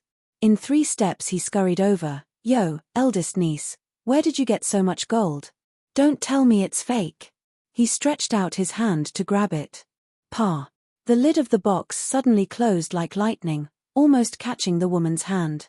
The woman unwillingly raised her head and saw Ning Xuemo sitting leisurely on the lid of the box. Ning Xuemo looked at her with a faint smile. "Second madam, are you here to take advantage of me again?" This second madam was the wife of the original owner's distant uncle. Marquis Jingyuan was born poor. His parents died early, so when he was young, he wandered the streets. None of his poor relatives were willing to help him. Later on, he made a name for himself and was appointed a general. All of his relatives, who were once 8 poles away from him, all came knocking on his door to acknowledge him as their relative. They considered themselves to be the general's relatives, and from time to time, they would come to Marquis Jingyuan's mansion to take advantage of him and ask for things. Marquis Jingyuan remembered that they were from the same sect, so he didn't care about old grudges and helped them. But he didn't expect that although they were grateful on the surface, their bones were full of jealousy. Chapter 18. After Marquis Jingyuan and his wife died, not only did they not remember the general's kindness, they even added insult to injury. They looked for all kinds of reasons to come to the Marquis mansion and sweep everything clean. The original Ning Xuemore was only a child. When she was bullied by them, no one stood up for her. She always feared and hated these people, but she had no way to stop their evil deeds. Among the relatives who came to steal things, this second madam was the most overbearing. There was one time when Ning Xuemore slightly blocked her and was angrily slapped by this distant aunt. Her cheeks were red and swollen for several days, because the Marquis mansion had been too poor for the past year. Even the flowers in the garden had been almost all picked by them, so she didn't come as often. It had already been half a year since she last visited. She didn't expect that she would come at this time. When Ning Xuemore was trapped in the iron cage, she didn't see these relatives come out. Each and every one of them wished they could hide at the ends of the earth. Now, they probably heard that she had obtained 1,000 taels of gold, so they were like flies that smelled a stench, arrogantly flying over. It was obvious that they had ideas about the gold. Ning Xuemore saw through her intentions, making the second madam unable to keep her face. Her face sank. "Xuemore, how can you say that? Aunt heard that you were wronged, so I quickly came to see you. My good intentions were treated as ill intent by you." Ning Xuemore sneered. "Second madam, every time you come to see me with good intentions, you always take a fancy to something and impolitely take it to your home. Last time, you even took away an armchair. It must be hard for someone as thin and withered as you to not be crushed by the armchair." This kind of sarcasm was really sharp. The second madam's thin face flushed red and her eyebrows raised. "Girl, is this the attitude you speak to your elders? You're so undisciplined and out of control. Sure enough, your parents died early and you don't have any upbringing. This old lady will discipline you in place of your parents. I'll let you know when to advance and when to retreat." Her figure rose and she threw herself at Ning Xuemore. She had a level 2 psychokinesis and knew some martial arts. Even a few strong men were no match for her. In addition, she gave birth to a daughter with a Xiantian 3rd level psychokinesis, and her daughter was accepted as an outer disciple of the world's 3rd largest sect, the Storm sect. She was even more insufferably arrogant, and could do whatever she wanted in the clan. He was used to bullying Ning Xuemore. She would reach out and hit Ning Xuemore whenever there was a disagreement. She would often beat Ning Xuemore until her face was black and blue, but no one cared about her. Therefore, this time, when Ning Xuemore refuted her, she immediately showed her shrewish side. She raised her palms and struck. He wanted to beat this stinky girl up, snatch the golden box, and leave. 2,000 taels of gold was less than 200 catties, so she could carry it. She had to quickly snatch the gold and leave. Otherwise, when the other relatives heard the news and came running over, she would not be able to get the exclusive share. Because of this thought, her 2 palms were exceptionally ferocious and she used almost all of her strength. If Ning Xuemore was hit by her, she would immediately be sent flying. Even if she didn't die, she would lose half of her life. This woman, for this little bit of gold, she was actually so ruthless. The old servant, Uncle Zhong, cried out in alarm. He wanted to help, but his legs were not nimble and he was too late. Clap, clap. A clear and loud clap sounded. A figure flew out and hit the pillar at the side with a bang. She cried out in pain and fell to the ground and rolled. Old Zhong trembled with fear and couldn't help but open his eyes wide. The one who flew out was not his young miss, but the second madam. Chapter 19. Her hair was scattered, her forehead was bruised, and there were 2 clear palm prints on her face. Her head was dizzy as she crawled up from the ground. Her eyes were filled with shock and disbelief. You stinky girl, what kind of witchcraft did you use?" Ning Xuemore leisurely took a handkerchief from the side and wiped her hands. After wiping her hands, she casually threw the handkerchief at her face and replied with a smile, "Guess." "Second madam." Her face was burning and 2 of her teeth were knocked out. Her mouth was full of bloody foam. When she heard Ning Xuemore's words, her face immediately turned ashen. She fiercely glared at Ning Xuemor. Ning Xuemor crossed her legs and sat on top of the gold ingot chest. She crooked her finger at Second Madam. Do you want to teach your niece a lesson again? Her hands were itching. Although her small body was a bit weak, her hands and feet could still be considered nimble. She also had a body full of exquisite close combat skills and was best at borrowing strength to fight strength. Not to mention this vulgar Second Madam, even if a lion pounced over, she could use her strength to send it flying. Second Madam was naturally unwilling to suffer such a big loss. She felt that it was a coincidence that she was sent flying. At that time, she faintly felt that she tripped over something. It must have been her own misstep. She definitely couldn't let this little girl destroy her prestige. She pounced over like a vicious wolf again. After the time it took to drink a cup of tea, Second Madam had experienced all kinds of falls and bruises. Finally, her arrogance dissipated and she lay on the ground, unable to get up. She loudly cried, "Ayo, you want to beat someone to death? Your niece wants to beat my own aunt to death." Her voice was sharp like a wolf's howl. She was the standard shrew. That voice directly traveled out of the manor. Ning Xuemor really laughed this time. This kind of shrew reminded her of Lu Xun's tofu beauty. She was sharp and unkind, and if she didn't take advantage of her, it would be like suffering a loss. She was as thin as a compass with slender feet, but her lung capacity was still quite astonishing. Her voice was loud and sonorous. Ning Xuemor knew that the relatives of this body were on their way to the Marquis of Jingyuan's estate. With Second Madam howling like this, it would definitely attract them to come and seek justice. Then she might as well deal with them all together. It would save him trouble in the future. She sat on the lid of the box and gestured to old Zhong, "Serve the tea." The Second Madam thought that she was finally afraid and howled even louder. "Now you want to offer tea as an apology? No way. You've committed such a heinous act against your superiors, and you want to send me off with a cup of tea?" Ning Xuemor took the tea from old Zhong. She brushed the foam off with the cup lid and smiled casually. "Who's going to give you tea? Are you worthy? You can howl even louder. If you make the lady happy, she will reward you." Second Madam. She was so angry that she started to tremble. Sitting there and howling was not right, but not howling was not right either. After thinking about it, he decided to howl. She wailed again. Ning Xuemor pretended not to hear her and sipped her tea slowly. Occasionally, he would ask, "Are you thirsty? Do you want a cup of tea?" At first, Second Madam's face was still full of chastity, and she repeatedly said that she didn't want to drink. Later, she cried until her throat was almost smoking. When Ning Xuemor asked her again, she subconsciously went to take it. Unexpectedly, Ning Xuemor raised her hand and splashed a cup of hot tea onto Second Madam's face. Second Madam's face was bruised and swollen. When the cup of hot tea hit her face, it was no different from being splashed with boiling oil. She cried out and jumped up from the ground.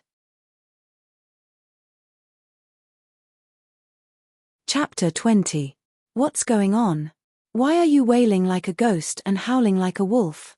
A dignified voice came from outside the hall. 6 people aggressively barged in.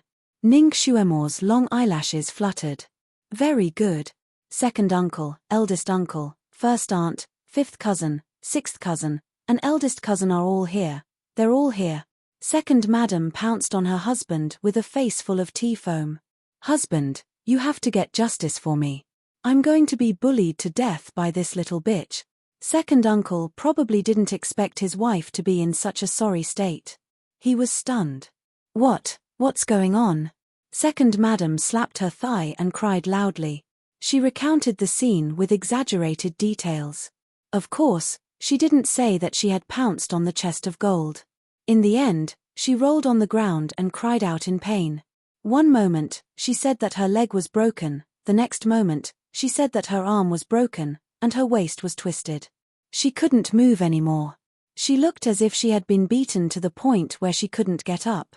Second uncle's face was so gloomy that it looked like it was about to rain. "Ning Xuemor, how can you be so vicious? Your second aunt came to visit you out of the kindness of her heart, but you treated her so cruelly. What are your intentions? If you don't give us an explanation, we won't let this matter rest." The others also chimed in. That's right, that's right. We're still considered your relatives. We usually take good care of you, but you repay our kindness with enmity. It really hurts.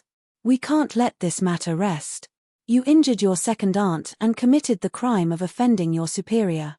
If you don't give us an explanation, we'll send you to the officials and let you have a taste of prison. Everyone was talking at once, trying to scare and threaten her. However, from time to time, their eyes would drift over to the chest of gold. They couldn't wait to take the gold out of it. Ning Xuemore listened without saying a word. When they all shut up, she blinked her eyes. Then what do you want? Her voice was soft and tender. Everyone thought that this little child was finally scared, so they tried to scare her a little more. The second uncle was even more pleased with himself. He finally opened his mouth and stated his purpose. You beat your second aunt up like this. It can be said that your crime is unforgivable. However, considering that you are still a child, as your elders, we can't be too calculative with you. However, your second aunt's injuries need to be treated properly. She can't move now and needs someone to serve her. She also needs money. You should compensate your second aunt with 1,000 taels of gold.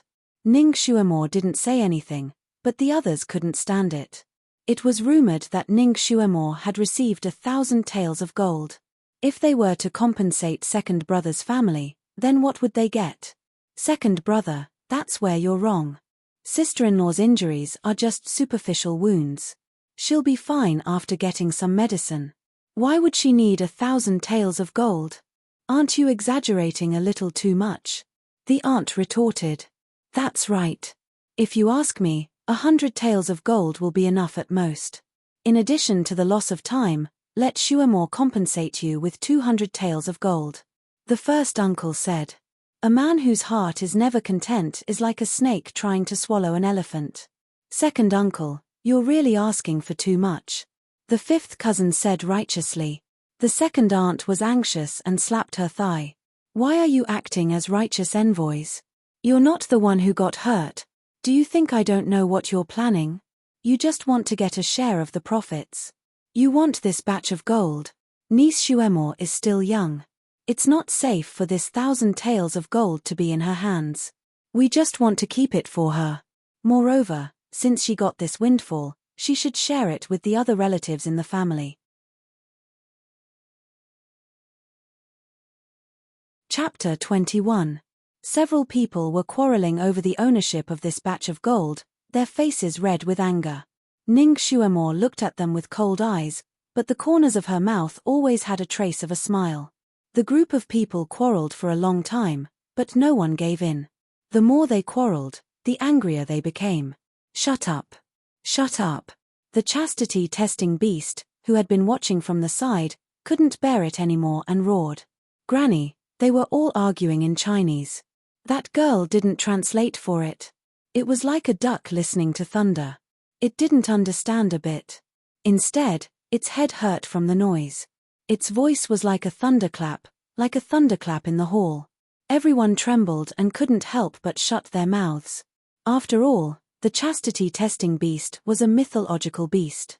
Once it was angry, its momentum was absolutely amazing. It shook the iron cage in front of it and roared a few times at the group of people, causing their ears to go numb and their vision to turn black. They were scared out of their wits by its terrifying momentum. Ning Xuemore picked her ears and walked to the front of the iron cage. She patted its paw and comforted it in Chinese. You said you hate people making noise the most. You want to tear the people who make noise to pieces and eat them. The chastity-testing beast didn't understand what she was saying, but when it heard her gentle voice, it thought she was comforting it. So, it nodded its head majestically. When it nodded its head, it almost scared the group of people. They shrank their bodies one after another. Ning Xuemore sighed. Then, I'll open the cage for you. I just happen to know how to break the curse. She pretended to chant the curse. The group of people panicked and tried to stop her. Niece Xuemore, you can't open the cage. You can't let it hurt people. Okay, let's not quarrel. Come, let's discuss the ownership of the gold. First uncle's voice lowered. The group of people gathered together and wanted to calmly discuss the result that everyone was satisfied with. After a round of intense bargaining, they finally came to an agreement. The gold would be divided into 5 portions. Second aunt would get an extra portion due to her injury, and the rest would be divided equally. By the time they came up with the proposal, it was already 4 hours later. During this time, Ning Xuemore drank 2 pots of tea and swallowed 3 plates of pastries. Seeing that they were rushing directly to the golden box, she slowly opened her mouth and said, "Have you guys had enough? If you're done, you can scram now." Everyone, eldest uncle's face darkened. "Xuemore, what are you saying? Everyone here is your elder." Ning Xuemore brushed her hair and sneered, "Elder? With just you guys?" None of them remembered the kindness of the Marquis when he was alive, and desperately bullied his only weak daughter, and looted the things of the Marquis of Jingyuan's estate. Was this the behavior of an elder? Don't tarnish the word elder. His words made everyone's faces turn red. Second uncle said confidently, "It's an indisputable fact that you injured your second aunt. You have to compensate her." Ning Xuemore sneered, "This is Marquis Jingyuan's estate. She came uninvited." A commoner barged into Marquis Jingyuan's estate, bullied the youngest daughter of the Marquis, and stole the gold gifted by the 6th prince. What kind of crime is this? It's already very lucky that she didn't get beaten to death, and she still wants to be greedy and ask for compensation. Where's her face? Her pretty face darkened, and a cold murderous aura loomed around her body. Her aura completely changed. That kind of pressure made everyone's heart turn cold, and they all choked there, unable to speak for a while. Chapter 22. The uncle struggled to say a few words. "Xuemore, you're wrong.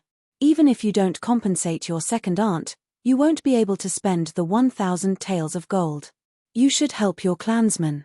You know, every family has its own difficulties. We are also short of money." Ning Xuemore smiled. Her smile was full of sarcasm.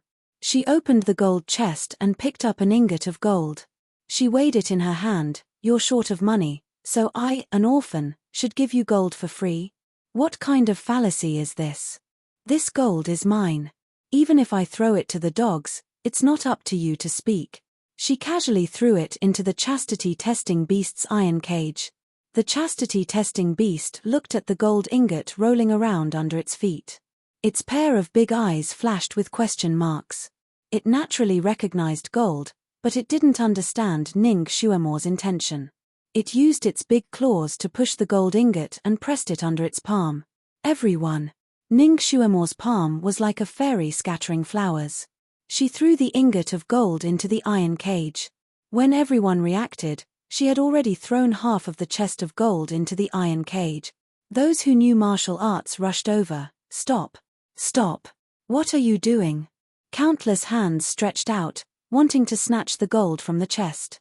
Ning Xuemore's eyes flashed with a cold light.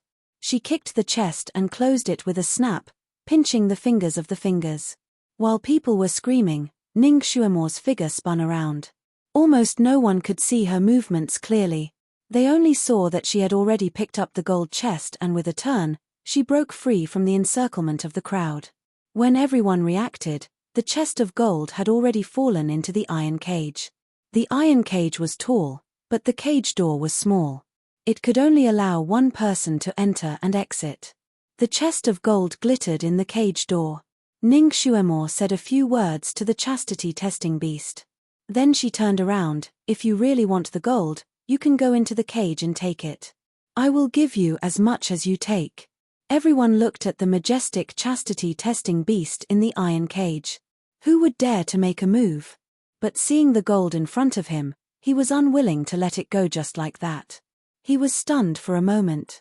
Ning Xuemore crossed her arms and coldly said, "I'll count to 10. If you don't dare to go in and take it, then obediently roll out of Marquis Jingyuan's estate for me." 1. The hall was filled with the crisp sound of her counting. Every single count was exceptionally clear. Everyone was at a loss for words. The eldest uncle was gloomy. He glanced at Ning Xuemore and suddenly had an idea. Wouldn't it be best if he subdued this girl and let her go into the cage to get it herself? Without batting an eyelid, he took a step closer to Ning Shuamore and was about to launch a sudden attack. The sound of orderly footsteps came from outside. Soon after, the hall door darkened and 8 vigorous youths walked in. Each of them walked with light steps and swift movements. In the blink of an eye, they arrived in front of Ning Shuamore and bowed together. "Young master." Second dance group of people stared blankly for a moment before old Zhong quickly entered. He bowed and reported to Ning Shuamore, "Young master, they are the guards that this old servant recruited. Each one of them has a psychokinesis of at least rank 2 and is a true martial artist. They are willing to follow young master and protect young master." It turned out that when those people were making a ruckus, old Zhong received Ning Shuamore's instructions and quietly went out to recruit people. Generous rewards would attract brave men. Marquis Jingyuan's estate also offered a high price. Once the recruitment notice was posted, people came to apply like a flock of ducks. Chapter 23. Although old Zhong was old, his ability to judge people was very good. He carefully selected 8 guards and brought them back first. The 8 of them were full of vigor. Just standing there, they were exceptionally imposing. Second dance group couldn't help but shrink their necks and involuntarily beat a retreat. At this time, Ning Shuamore had already counted to 3. She let old Zhong continue to count and opened her mouth to tell the 8 guards the conditions. She simply stated 2 points. First, they would all receive 10 taels of silver each month. If they did well, she would give them additional rewards. Second, these people had to fulfill their duties. Without her permission, they were not allowed to let anyone into the Marquis mansion. If anyone trespassed, they would be deducted 2 taels of silver each. She was very clear about rewards and punishments. The 8 people agreed in unison. The 8 people's voices were loud and clear, shaking the roof tiles and making second dance group tremble again. They looked at Ning Shuamore with a complicated gaze. They didn't expect that Ning Shuamore, who used to be so weak that they could bully and pinch her, would become so strong after such a big chain. It was as if she had changed into a different person. In the future, if they came to the Marquis mansion to take advantage of her, they were afraid that there would be no way out, but they were not willing to leave with their tails between their legs. Old Zhong had already counted to 6. Ning Shuamore smiled and looked around at everyone. "What? No one dares to take it. I gave you a chance, but you didn't want it." Her clear voice echoed in the hall, and everyone else held their breaths. The atmosphere was abnormally tense. No one noticed that on the roof of the hall, there was a man dressed in black who was leaning over and quietly watching for who knows how long. The roof tiles in front of him were faintly transparent, allowing him to see the scene in the room. He was the 6th Prince Ji Yunhao's personal shadow guard. His martial arts were top-notch and he was ordered to investigate the situation of this Marquis. Young Miss Ji Yunhao had made such a big fool of himself in public. In the end, his heart was still unreconciled. He knew that Ning Shuamore's relatives were not easy to deal with. He deliberately gave Ning Shuamore the gold with great fanfare. In fact, it was also a kind of scheme to kill someone with a borrowed knife. Therefore, he sent this personal shadow guard to see what would happen next. The shadow guard looked indifferent at first, but after a while, he became focused. Every action of the girl in the house was beyond his expectations. Not only did she know the language of the beasts, she also knew a type of martial arts that he had never seen before. She was also very clever, and the way she handled things was even more shrewd and ruthless than an adult. Those who said that this girl was trash were simply blind. If the 6th prince really lost her, it would be an unprecedented loss. His gaze couldn't help but be attracted to Ning Shuamore. He focused all his energy on her and was engrossed in watching. Suddenly, someone knocked on his shoulder, and a voice came from behind him. "Is it nice?" That shadow guard almost jumped up. He hurriedly turned around. The moonlight was bright, and the roof tiles were like frost. Behind him stood a young man in a moon-colored robe. His hair was as black as ink, and his eyes were like the ripples of autumn water. His lips were like a light red peony. He stood under the moonlight, and the beautiful jade on his waist was glowing. On his thumb was a large jade ring, and on his palm was a white jade flute. His eyebrows and eyes were full of elegance. He looked gentle and refined, but there was a noble aura hidden in his bones. That shadow guard almost trembled. "Your Highness the Crown Prince." Ji Yunhuang, the Crown Prince of Changkong Country, was also a legend. In the Tianxi continent, there were two types of martial arts. One was ordinary martial arts. People with psychokinesis at the first or second level would cultivate this.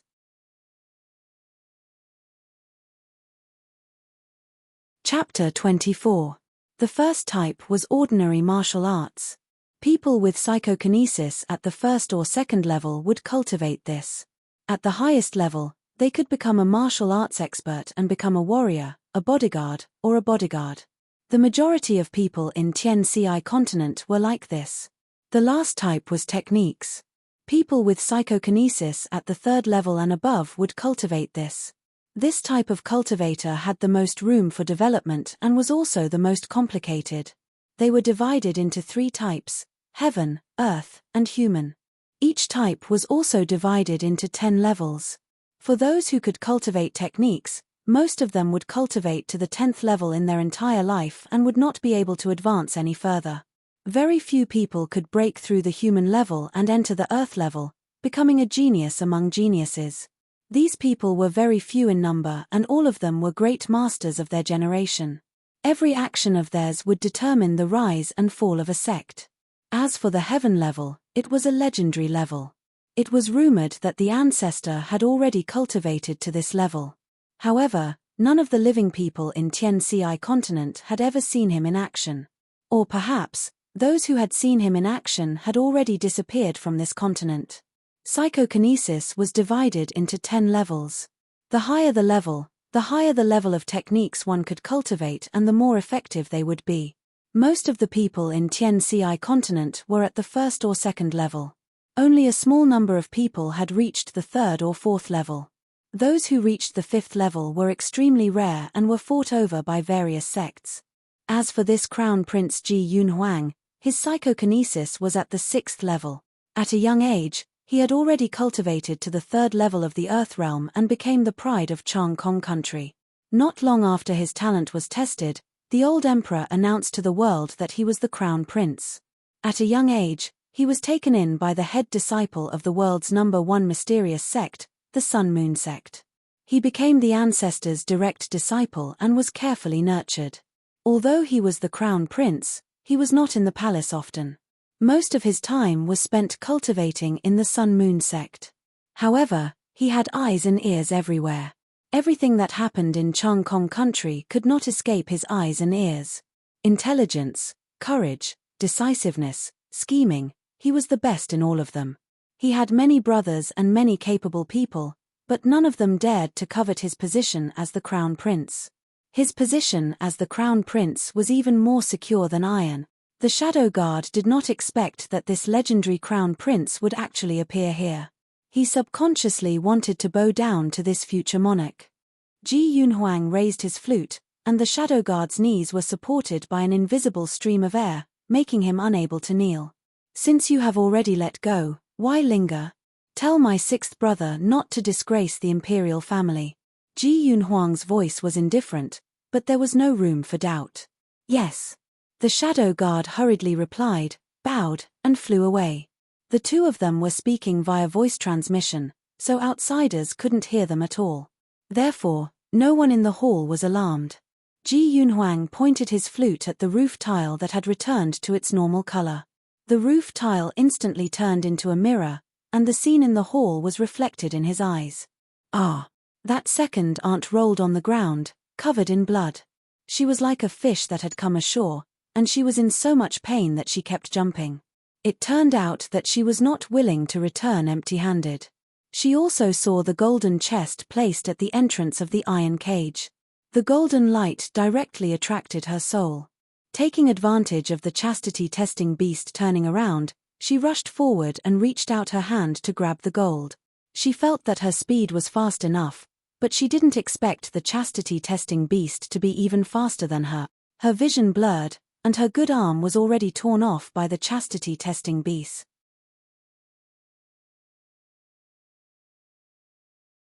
Chapter 25. Fortunately, Her husband saw that the situation was not good and rushed forward to hug her. She was not dragged into the iron cage and torn to shreds, saving her life. This scene was too tragic, and almost everyone was shocked. Even the 8 newly recruited guards were so shocked that they broke out in cold sweat.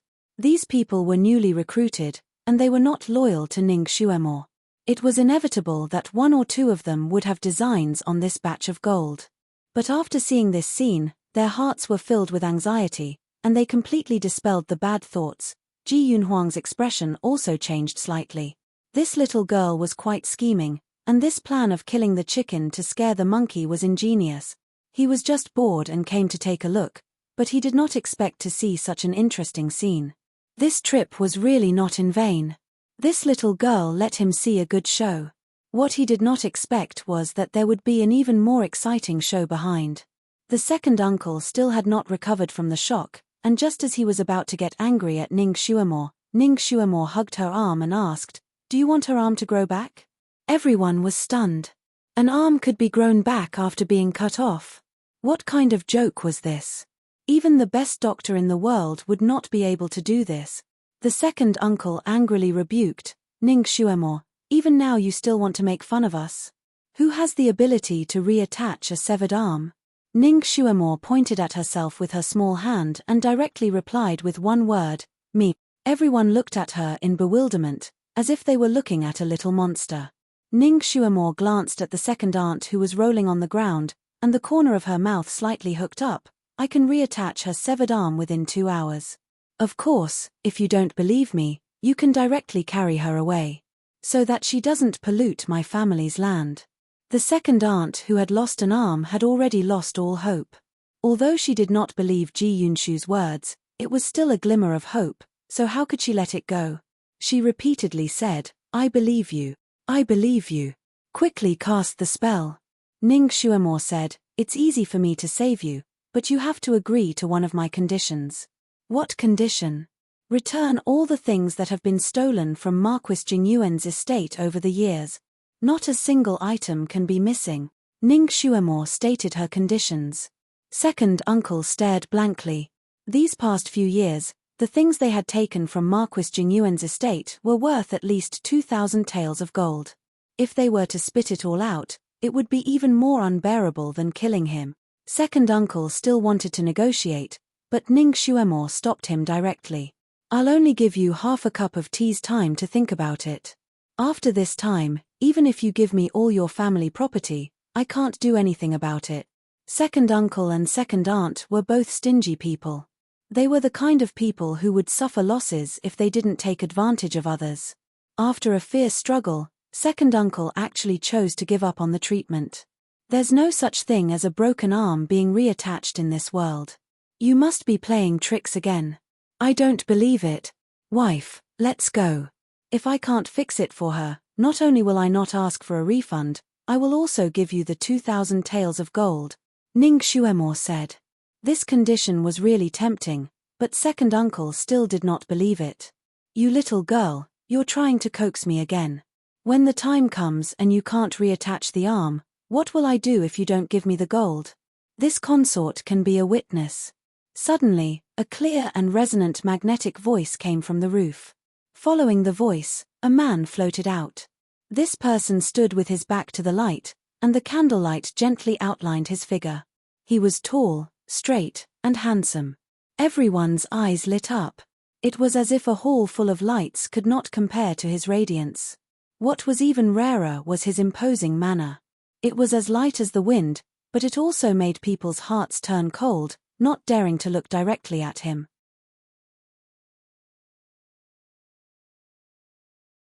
Chapter 26. Most of the people in the hall were commoners. How could they have the chance to see the godlike crown prince? They were stunned for a moment.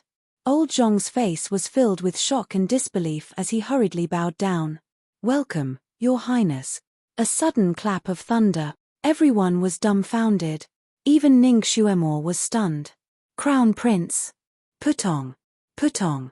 Everyone in the hall knelt down in fear and trepidation. "Greetings, Your Highness." Ning Xuemore was speechless. She naturally knew who this crown prince was, but she did not understand why this incomparably noble crown prince would come to her roof to eavesdrop. Speaking of which, how long had he been eavesdropping? Of course, she could not ask this question. After all, the other party was extremely powerful. With her small arms, it was better not to twist his thigh. With this honorable crown prince as a witness, how could second uncle dare to say anything else? He could only sign a contract with Ning Xuemore. Although there were all kinds of things that second uncle's family had taken away, old Zhong had memorized them one by one. Now, he had converted them into money. The total amount was 5,000 taels of silver. No one dared to play tricks in front of the crown prince. Even if second uncle wanted to renege on the debt, he did not dare to do so now. In his heart, he only hoped that Ning Xuemore would lose. Crown Prince Ji Yunhuang's bright moon-like eyes landed on Ning Xuemore. Miss Xuemore, with this prince as a witness, you can start the treatment. This continent was not peaceful. Martial arts were respected, and there were fights every day. The number of injured people was uncountable. Therefore, the status of doctors was very high. Although there were many doctors in this world, those who could reach the standard of a national healer were pitifully few. They were as rare as phoenix feathers and Chiline horns. Most of them were recruited by various large sects. Even the imperial palace was in short supply of good doctors. They were treated like state teachers. Because of Ji Yunhuang's status, he knew many doctors, and many of them were top-notch. However, even the best doctors could not reconnect the limbs of a broken limb. Therefore, when Ning Xuemore said this, Ji Yunhuang was also shocked. He was afraid that his second uncle would not accept Ning Xuemore's conditions because of the money, so he immediately showed himself. With the crown prince's personal orders, all the preparations were completed in a very short time. Ji Yunhuang even followed Ning Xuemore's request and used a spell to clean the room thoroughly. Although it could not be compared to modern sterile operating rooms, it was still acceptable. Your Highness, please wait in the main hall. Ning Xuemore bowed to him and rudely chased him away. Ji Yunhuang originally wanted to watch her do it with his own eyes, but Ning Xuemore's words dispelled his thoughts. When Xuemore performs the rescue, she needs to be completely naked. Ji Yunhuang turned around and walked out. I will wait in the main hall. He had no interest in looking at the middle-aged woman's naked body. Second aunt had been knocked unconscious by Ji Yunhuang using a special method. If her acupoints were not unsealed, she would definitely not wake up. Therefore, Ning Xuemore was at ease as she cut the needle and thread on second aunt's body. She was not afraid that she would jump up in pain. A quarter of an hour passed, then a quarter of an hour passed.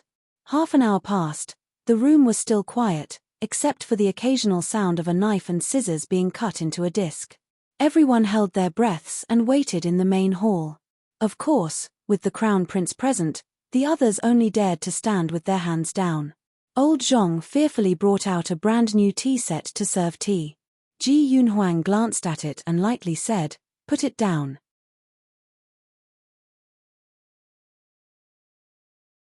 Chapter 27. Old Zhong respectfully brought out a brand new tea set to serve tea. Ji Yunhuang glanced at it and said faintly, "Put it down." He was a perfectionist.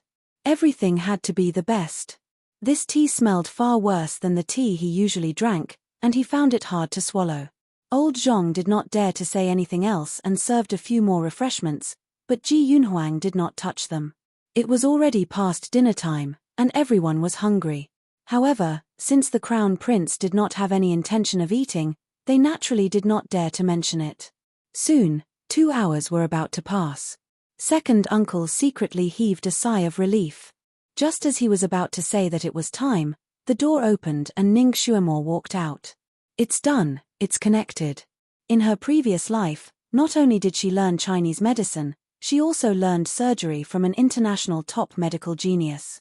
Being a special agent was a dangerous profession. She and her subordinates often got injured, but as long as she was by their side, they would be treated in time. Not to mention that she could reattach an arm, even if there was a hole in the heart, she could heal it as long as the emergency treatment was in time. The equipment of this era naturally could not be compared to the modern professional equipment, but fortunately, her medical skills were superb, and she was able to reattach second aunt's arm properly. She also used a special method to slightly dredge second aunt's blood vessels. When everyone rushed in to check second aunt's injury, her broken fingers were already trembling unconsciously. Miracle. This was simply a miracle. Where did she learn such medical skills from? Ji Yunhuang looked at Ning Xuemore with an inquisitive gaze. Second uncle regretted it and wanted to think of a way to renege. How can this be considered reattached? At most, you can just sew her arm back. She definitely won't be able to move her arm, and her palm won't be able to grasp anything. Ji Yunhuang's lips curled up slightly. Whether she can grasp something or not, we'll know once we try. He opened his palm and a gold ingot appeared in his palm. He casually stuffed it into second aunt's injured hand and slowly said, "If you can grasp it, this gold ingot is yours." Although second aunt was unconscious, her greedy nature had already seeped into her bones. The moment her palm touched the gold ingot, she trembled slightly and immediately clenched her 5 fingers tightly, nimbly grasping the gold ingot in her hand. Second uncle was speechless. Ji Yunhuang flicked his finger and second aunt woke up from her coma. Her physical strength was really good. As soon as she woke up, she didn't care that her arm was bandaged like a dumpling. She immediately raised her hand to look at the gold in her palm. Second uncle originally wanted to say that she might not be able to raise her arm, but he didn't expect his wife to do this. This made him choke on his words. In front of this crown prince, second uncle and his wife didn't dare to blatantly renege on the debt. However, when they thought about having to pay a few thousand taels of silver, they felt as if their flesh was being cut off while they were still alive. The second aunt decided to take another gamble. Xuemore said that my arm would be as good as new, but I can barely hold something with my arm now. It hurts so much when I lift my arm a little. She can't completely cure my arm. Ning Xuemore shot her a glance. Even if a dog's leg is broken, it would still need to be reattached for a period of time before it can recover to its original state. What's more, your arm fell off and was reattached. Rest well for a month. If you can't recover in a month, come and find me again. Injuries to the tendons and bones would take 100 days to recover. How could someone who had lost an arm recover in a month?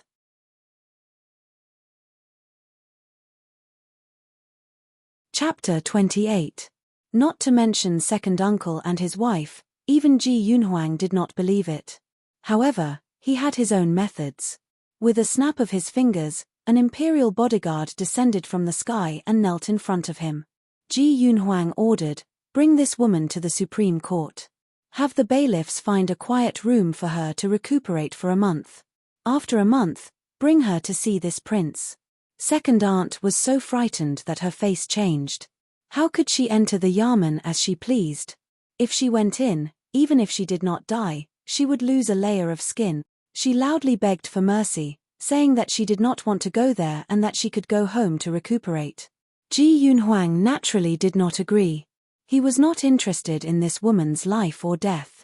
What he was most interested in was whether Ning Xuemore's medical skills were as good as what she said. Thus, he waved his hand and second aunt was carried away without any explanation. The bailiffs in the Supreme Court were comparable to coroners. They were all astute and valiant. If second aunt wanted to cause trouble or harm herself, there was no way. He was very relieved. Since the crown prince had arranged it this way, those people naturally did not dare to say anything else. One by one, they left dejectedly. With the crown prince as her guarantor, Ning Xuemore was not afraid that second uncle would cause trouble. She stretched out her small hand and yawned. This day had been really thrilling. It had been a day of ups and downs. Her small body could not take it anymore and was tired. Her actions were obviously to chase him away, but the crown prince pretended that he did not see it. He calmly chatted with Ning Xuemore and asked her about her medical skills. Ning Xuemore naturally would not foolishly say that she had transmigrated. Thus, she gave a very mysterious answer that no one could find any fault with. Heaven's gift. I accidentally learned it from a deity in a dream. Ji Yunhuang was speechless. Naturally, he didn't believe her nonsense, so he chatted with her for a while. Unfortunately, this little girl looked innocent and unaffected. Her eyes were as clear as crystal, but her words were watertight. No matter how he tried to pry, he couldn't find a single flaw in her story. Seeing that it was late at night, Ning Xuemore could not help but ask, "Your Highness, it's already late. When will you return to the residence?" Ji Yunhuang suddenly raised his hand to ruffle her hair. "All right, I won't disturb you. This prince will go back now. I'll come back to see you in a few days." Then he left. Ning Xuemore sat on the chair in a daze for a moment. She actually couldn't avoid the crown prince's palm. His movements didn't seem to be fast, but they were as smooth as flowing water. Before his palm reached her head, an inexplicable pressure had already reached her, causing her to be unable to move. Only then did he pat her head as if she was a little kid. This crown prince was indeed a genius among geniuses. Her martial arts were not on the same level as his. If he wanted to kill her, it would be as easy as blowing off dust. It seemed that she had to cultivate in seclusion. At the very least, she had to strengthen this little body of hers and restore the power she had in her previous life. She was sitting there with her head bowed as she planned for the future. The chastity-testing beast in the iron cage finally couldn't stand it anymore. It slammed the iron cage with a loud crash. "Woman, when are you going to prepare my food? Didn't you promise to prepare a table of good dishes and a jar of good wine for me? I'm hungry. I want to eat 10 roasted suckling pigs, 5 roasted whole lambs, and also 10 pounds of medium-well steak." In one breath, it listed out many of its favorite dishes from its previous life. At the end, it didn't forget to add, "Don't give this lousy cow's head to eat. This lousy has eaten it for over 100 years. I've already eaten it until I vomited."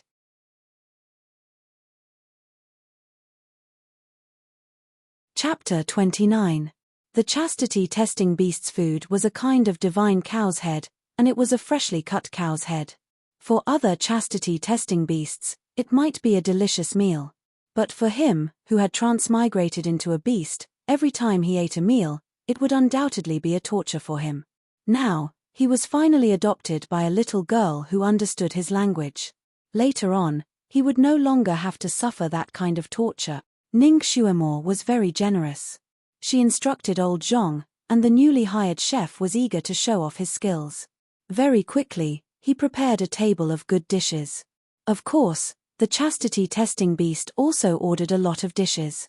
Ning Xuemore didn't expect that the chastity-testing beast's sturdy and majestic body would actually get drunk with just a touch of wine. It only drank half a jar of green bamboo leaf, but it was already 70 to 80% drunk. The wine entered its intestines, and it howled English songs all night long. It was so noisy that everyone in the mansion was alarmed and unable to sleep. Ning Xuemore let someone boil half a pot of hangover soup. After coaxing it to drink it, it finally calmed down. It lay there and muttered, crying and talking. It wept and complained about the grievances of transmigrating into a beast. It thought that after transmigrating, it would be like the male protagonists in other men's novels. It thought that it would be able to achieve earth-shattering things, and that it would be able to have countless beautiful women take the initiative to wrap themselves around it. It didn't expect that after being locked in an iron cage for 100 years, eating cow's head every day, not to mention beautiful women, it didn't even see half a female beast. Ning Xuemore originally thought that being transmigrated while sleeping was already hard enough. After listening to the chastity-testing beast's tearful complaints, she felt satisfied. This beast was much more bitter than she was. The new servants of Marquis Jingyuan's mansion saw the following strange scene. Their young master got a blanket and sat in front of the iron cage. After chatting for a long time with the ferocious chastity-testing beast, their young master began to call the chastity-testing beast Tom. Everyone was surprised. Tom? Could it be that this chastity-testing beast was actually a female beast? This name was very strange. The chastity-testing beast's English name was Tom. After 100 years, someone finally called him by his original name. He was very moved, and his impression of Ning Xuemore went up another level. Loyalty was refreshed. It was a very trustworthy beast. Since it had promised Ning Xuemore that it would look after the gold, even if it was drunk, it wouldn't slack off. After drinking the hangover soup, it simply laid down on the chest that contained the gold and fell asleep. Mansion of the 6th Prince. The moonlight was perfect, and the flowers were beautiful. In the octagonal pavilion in the garden, Ji Yunhao sat on the main seat, surrounded by 3 beautiful women. These 3 beauties were all his concubines, they couldn't even be considered as side concubines. Your Highness, congratulations on finally cancelling that marriage. Ning Xuemo can't even compare to us. How could she be worthy of being your Highness's concubine? The beauty in pink said. That's right. Your Highness is wise to withdraw from this engagement. That trash isn't even qualified to be the prince's maid, not to mention anything else. Beauty Liu Lu continued. Here's to the prince finally getting rid of that trash. The beauty raised her wine cup. Ji Yunhao's gloomy face turned slightly better. They were right, trash was trash. Even if she occasionally showed off, it didn't change the fact that she was trash. He was now a favored prince in the royal family. His status would only become more and more honorable. Successfully withdrawing from this engagement was the right thing to do. He didn't do anything wrong. He raised his head and drank the wine, then looked up at the moonlight. That good-for-nothing girl must be under a lot of pressure from her so-called relatives, right?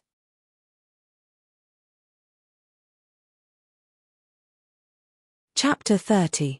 Perhaps the 2,000 taels of gold had already been stolen by someone else and she had even been beaten up. The scene of Ning Xuemo being beaten to the ground seemed to flash before his eyes. His heart felt a little better. He was the one who proposed breaking off the engagement and dumping her. At that time, she only did that to regain her face. Perhaps she was regretting it in her heart. He drank another cup of wine, completely unaware that his thoughts had revolved around that girl the entire night. Your Highness.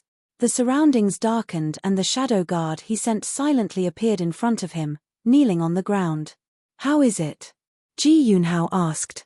He felt that this shadow guard should be able to bring back good news. That shadow guard looked at his 3 concubines and wanted to speak, but stopped. They are all on the same side, there is no harm in speaking. Ji Yunhao wanted to let these concubines hear how miserable that stinky girl was right now. His Highness's orders were greater than the heavens. That shadow guard paused for a moment before finally telling him everything that he saw in Marquis Jingyuan's mansion. His memory and ability to organize his words were very good, so he spoke very vividly. The more Ji Yunhao listened, the darker his face became. Without waiting for that shadow guard to finish, he slapped the table. You're saying that she knows martial arts? Her relatives couldn't do anything to her. Instead, they were fiercely taught a lesson by her. Yes. Miss Ning's martial arts are very strange, but it is very effective. This subordinate has never seen it before. Ji Yunhao's face was as calm as water. He also remembered the scene in the square where Ning Xuemo had intentionally or unintentionally avoided his pressure point ceiling. Could it be that the girl's so-called trash physique was fake? Was she hiding it? It shouldn't be, right? The psychokinesis crystal ball had never made a mistake before. His heart was like a ball of fire. With a pa sound, his fingers directly crushed the wine cup. That shadow guard paused, as if he still had something to say. Ji Yunhao was impatient. What happened after that? Was there really no one who dared to reach out and steal the gold?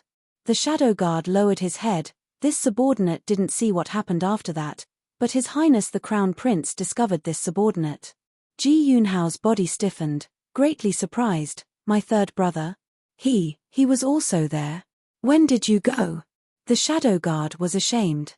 This subordinate also did not know when His Highness the Crown Prince arrived. When this subordinate discovered him, he was already behind this subordinate. His Highness the Crown Prince asked this subordinate to pass on a message to you. He repeated Ji Yunhuang's words word for word. Ji Yunhao. His face felt like it had been slapped, it was burning hot.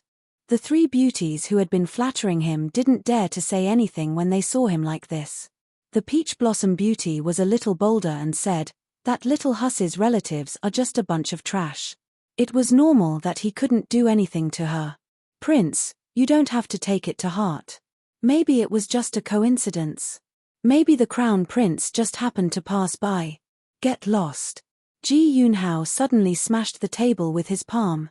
The wine and dishes on the table shattered into pieces.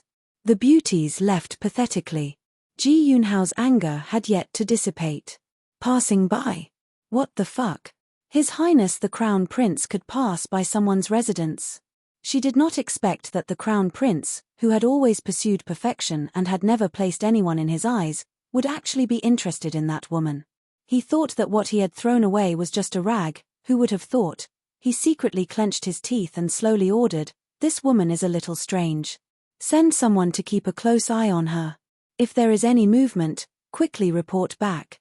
For the next few days, Ning Xuemo's days were leisurely and fulfilling.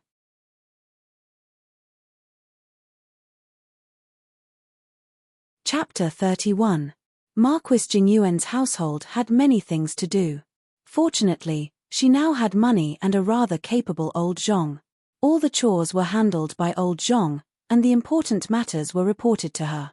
All the pavilions in Marquis Jingyuan's household had been repainted, and the servants who had been recruited had their own duties under old Zhong's guidance. It was chaotic but orderly. Old Zhong also swept away his previous decadence, as if he had been rejuvenated. His back was perfectly straight, and he walked with vigor. His young miss had gone through such a disaster, and it was as if she had been reborn. She finally had the aura of a general's daughter. In the future, their Marquis Jingyuan's household would no longer be bullied. More importantly, he didn't know where young miss had learned her medical skills, which could be called miraculous. Old Zhong's back was originally a little hunched, but Ning Xuemo had only inserted a few needles into his body, and unexpectedly, his perennial hunchback was cured. Old Zhong felt as if he was 10 years younger. His voice was a lot louder, and he was even more grateful to his young miss. He spared no effort to take care of everything in the Marquis Jingyuan's household. In just 10 days, the Marquis Jingyuan's household was already on the right track. Ning Xuemo actually wasn't idle these few days. She was concocting all kinds of medicine, buying all kinds of tools, and of course, she also refined a pile of poison. Her body was weak now, and her skills were shallow. Although the Marquis Jingyuan's household seemed to be on the right track, in fact, she didn't know how many undercurrents were surging around. There were many people who wanted to kill her, and then trample her back into the mud. She had to add more insurance for herself. In the situation where her skills were weak, poison was indispensable to her. Of course, in her free time, she also cultivated her own skills. Because the cultivation method was special, she didn't want other people to see it. Fortunately, she had a special cultivation room, and every day, she would cultivate inside for 4 hours. There were many people in the Marquis Jingyuan's household, and there were also people eyeing covetously from outside. In order to prevent people from trespassing into her cultivation room and medicine room, Ning Xuemo set up Zhuge Liang's 8-front formation around these 2 rooms. This continent probably had something to do with cultivating techniques, so they didn't pay attention to formations. Even if 2 armies were to face off, they would only use the most common formation, and didn't know anything about those mysterious formations. So no matter how the almighty shadow guards thought of all sorts of methods, they were still unable to get within 5 feet of these 2 places. As a result, the report that Ji Yunhao received was as follows. After Miss Ning woke up today, she entered an octagonal pavilion and stayed there for 6 hours. Afterwards, she entered a small building covered by green trees and stayed there for 6 hours. I don't know what kind of formation was set up in those 2 places, but every time I secretly followed them, I would have hallucinations, so I couldn't go in to take a look. Magic array? Ji Yunhao held his breath and frowned. In this world, only conjurers whose psychokinesis had reached the 3rd level of the Earth rank could form a trapping array. In the vast Sky Empire, there were very few people who could set up this kind of array, only 3 or 4 of them. One of them was the Crown Prince, while the others held important positions in various large sects and rarely left the mountain. That trashy girl could actually form a magic array? This was too heaven-defying. Are you sure? Is it really a spell formation? He asked in a deep voice. This, the Shadow Guard pondered for a moment, then honestly said, it's somewhat similar to a spell formation, but not too similar. Legend has it that the spell formation uses talismans as the medium, and psychokinesis as the main body. I heard that people who enter the spell formation will be injured by the spell, and won't be able to distinguish north from south. But this Miss Ning's spell formation seems to have been set up with the help of those flowers, trees, pavilions, and boulders. There are many forks in the road, and it's impossible to tell which one is the correct one. I feel that if we use psychokinesis to destroy those flowers, trees, and other things, we should be able to break it. But if we do that, we will inevitably alarm the people of the Marquis Jingyuan's household, so I don't dare to act rashly.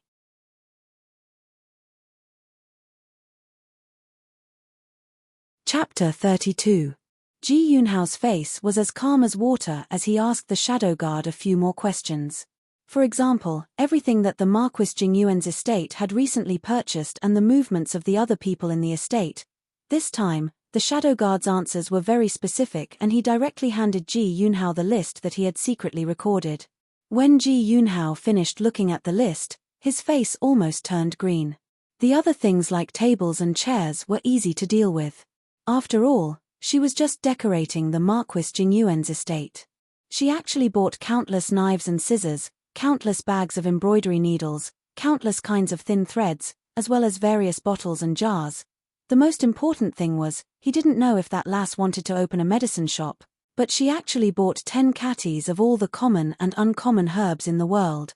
Ji Yunhao looked at the densely packed list and felt dizzy. He simply couldn't see what that lass was trying to do.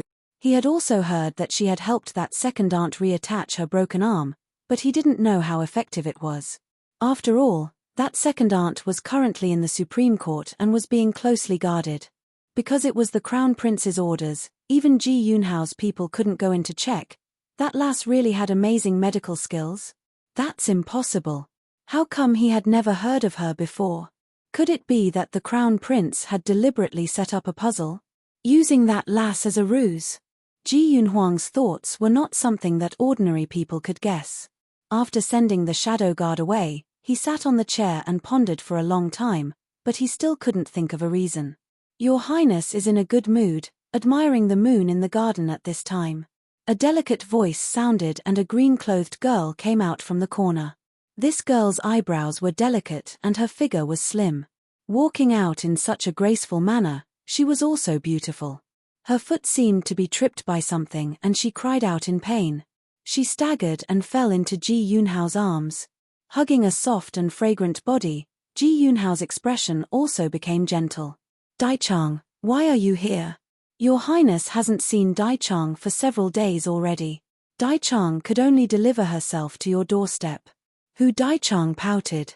This prince has indeed been busy these few days and neglected you. I'll compensate you now. Ji Yunhao didn't say anything else and kissed her while his hands carelessly rubbed her body. Ayo, you're so naughty. You're bullying me again. Hu Daichang's pretty face was bright red. She giggled in his arms, but her pair of small hands seemed to want to resist him. Ji Yunhao was also in high spirits. The more he took advantage of her, the angrier he got. Seeing that the heavenly lightning was about to trigger the earthly fire, Hu Daichang suddenly grabbed his naughty hand and stopped him from continuing. Your Highness, we can't continue like this. After all, we haven't gotten married yet. Ji Yunhao's mood was interrupted, and his tone wasn't very good. Daichang, this prince will definitely marry you. After a few, let Imperial Father grant us a marriage. This prince will definitely not let you down. You see, for you, this prince has even cancelled the marriage with the concubine. Your Highness, Daichang is doing this for your own good. If that trash really becomes the 6th king's concubine, she will lose face for the 6th king's palace. This servant is not willing to be sisters with a trash. Hu Daichang curled her lips, her tone filled with disdain for Ning Xuemore. Trash? Was that girl really trash? Ning Xuemore's smiling eyes flashed in front of Ji Yunhao's eyes, and then he thought of the news he had heard in the past few days. His heart suddenly felt somewhat irritated, and he was somewhat lost in thought. Your Highness. Your Highness. Hu Daichang waved her small hand in front of his eyes, and he finally came back to his senses.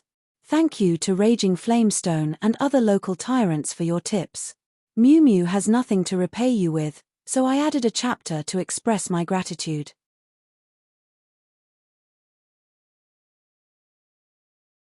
Chapter 33. The girl in his arms was disheveled and her snow-white skin was faintly discernible. He suddenly lost interest and gently pushed her away. All right, Daichang, it's already late. You should go back. Otherwise, It won't be good if someone finds out. He was actually absent-minded while holding her. This was something that had never happened before. Hu Daichang suddenly felt uncertain and flustered. Her watery eyes turned and she hugged his arm. Your Highness, this servant has learned a new method of brewing tea. I want your Highness to have a taste of this servant's skills. Ji Yunhao nodded and readily agreed. All right, let's go to Crane-Gazing Pavilion tomorrow. This prince wants to see if my beloved concubine's skills have improved. Hu Daichang smiled sweetly and finally left in satisfaction. Her martial arts weren't low. Her figure flashed a few times in the garden and disappeared without a trace. Ji Yunhao looked at her back and let out a sigh of relief. He shouldn't have made the wrong choice. This girl should be his official concubine. Hu Daichang was the most favored daughter of the current Grand Marshal, Hu Qinghua. Hu Qinghua was originally a general under Ning Xuemo's father, Marquis Jing Yuan. He was brave and skilled in battle. His intelligence was outstanding and he was also good at managing the government. After Marquis Jing Yuan died, he took over Marquis Jing Yuan's official title and became the new Grand Marshal. With military power in hand, he held great power. He was a person with real power in the imperial court. He was also someone that the princes wanted to win over. Being able to capture the heart of his daughter, Hu Daichang, was also a fluke. Hu Daichang originally liked his third brother, the Crown Prince. However, the Crown Prince didn't put Hu Daichang in his eyes. He embarrassed her several times and finally made her give up. Ji Yunhao took advantage of this and captured the heart of the beauty. Hu Daichang had a good family background, good looks, and talent. She was also so gentle and lovely. She was a good match for him. Therefore, he doted on her and loved her. He risked being scolded by his imperial father to think of a way to cancel Ning Xuemo's engagement. This girl was the one he wanted. That Ning Xuemo wasn't even worthy of carrying her shoes. It wasn't wrong for him to cancel the engagement. The Crane-Gazing Pavilion was the largest and most tasteful tea house in the capital of vast sky country. The hardware and software here were all top-notch. Of course, it was also the most expensive. Even a cup of ordinary tea here would cost 10 taels of silver, which was equivalent to the monthly salary of an intermediate martial master. The people who came here to drink tea were either rich or respectable, and they were the kind of people who would throw away their money like this. Ning Xuemo sat in a tea house on the second floor. She looked at the small red clay pot in front of her with a pained expression. She sniffed the aroma of the tea and sighed softly. Ordering tea here was different from ordering tea in modern times. In modern times, they ordered tea by the type of tea, but here, they ordered the type of pot. She casually selected the small red clay pot and walked upstairs. Ning Xuemo finally understood why the surrounding customers looked at her so strangely when she ordered this pot of tea when the tea brewer carried the tea set up on a golden plate inlaid with jewels as if it were a peerless treasure. What the fuck? This is actually the most valuable one. Here, a teapot made from red clay was more valuable than any other tea set. A pot of tea made from this kind of teapot actually cost 1,000 taels of silver. Although Ning Xuemo had just made a fortune, her recent expenses were not small. In just half a month's time, she had already spent 3/4 of her 2,000 taels of gold. Now, she only had 500 taels left. Here, 500 taels of gold was equivalent to 2,500 taels of silver. She deeply felt that she could no longer sit around and eat until she ran out of money. Therefore, she came out today to look for business opportunities to make money.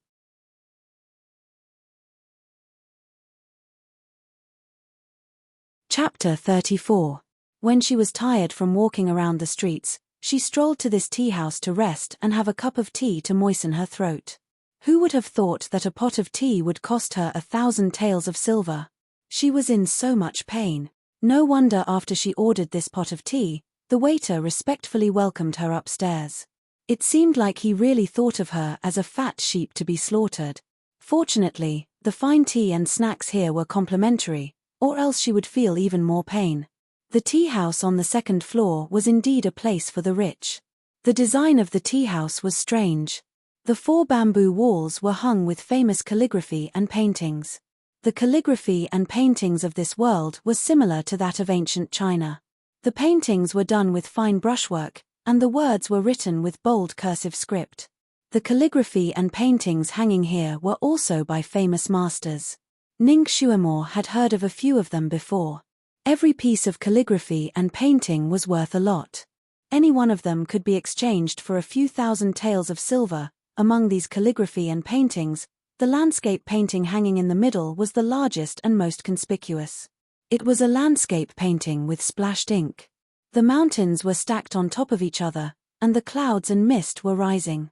There were strange trees and strange rocks, and mountain streams. All of them were majestic and full of spiritual energy. It made people feel as if they were in the mountains. There was a line of words inscribed in the corner. The words were like dragons and snakes. They were elegant and had a proud character like a winter plum blossom. The inscription was the number of years the painting was done and the name of the painter. Han Shan Yu. Ning Xuemore read out the name of the painter.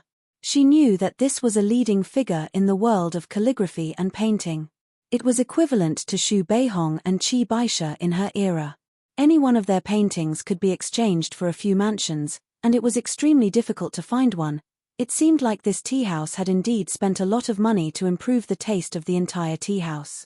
Ning Xuemore drank a mouthful of tea and swallowed a piece of snack. Suddenly, she felt that the 1,000 taels of silver was not so painful. Money was a bastard. She could still earn money after spending it. With her ability, why would she be afraid of not being able to earn money in this era? Moreover, she had just inquired about a way to earn money.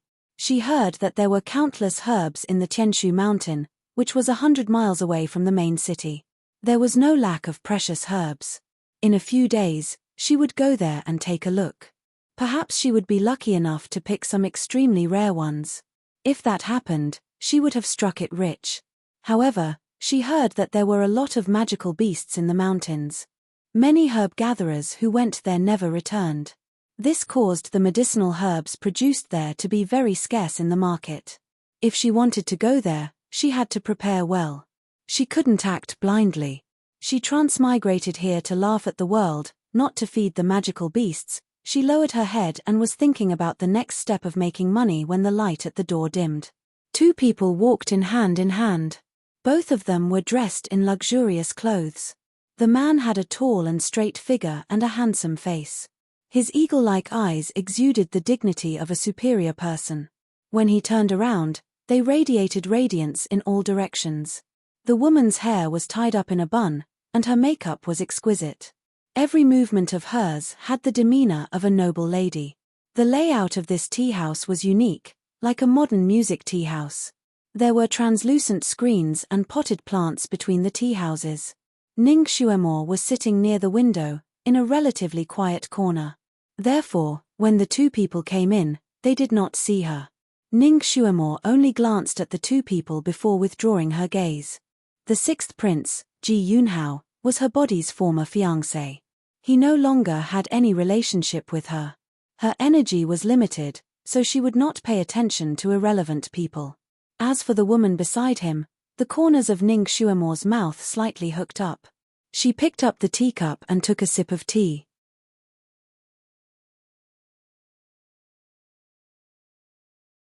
Chapter 35.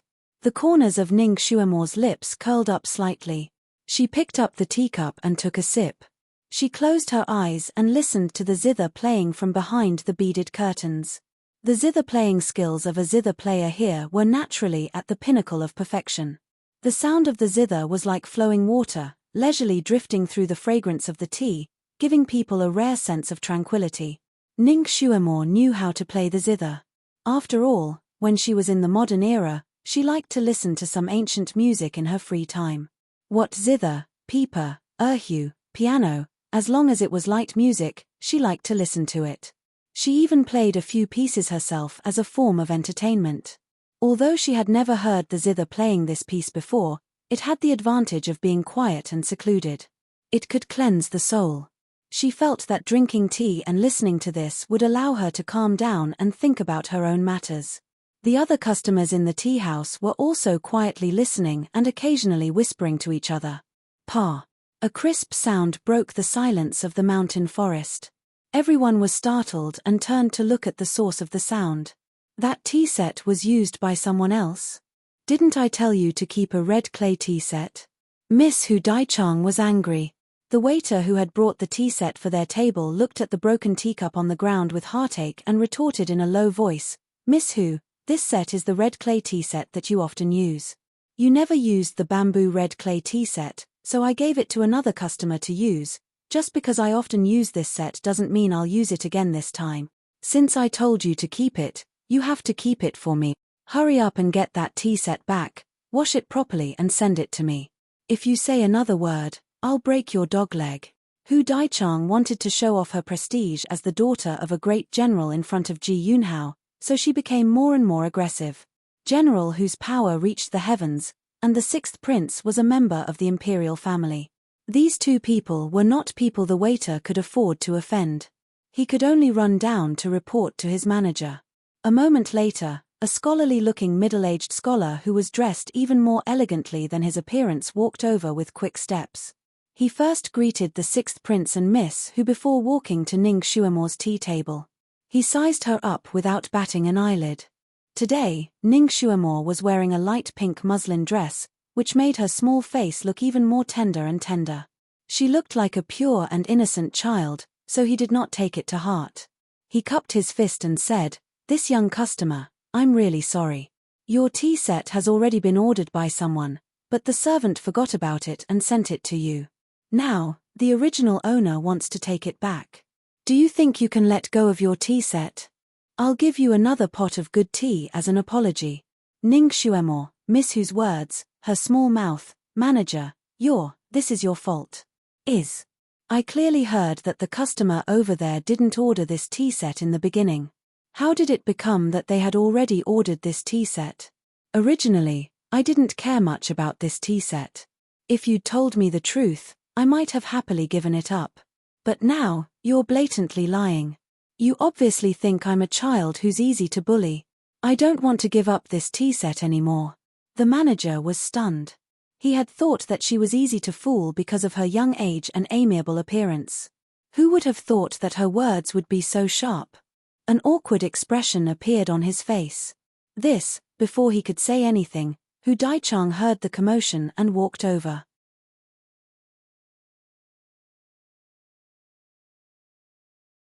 Chapter 36. Hu Daichang heard the commotion and walked over. She looked down at Ning Xuemo and said, "Oh, I was wondering who dared to steal my tea set. So it's you, the trash. Shopkeeper, you're in the wrong here. Your tea house is a place where high officials and nobles come. How can you let this kind of trash in?"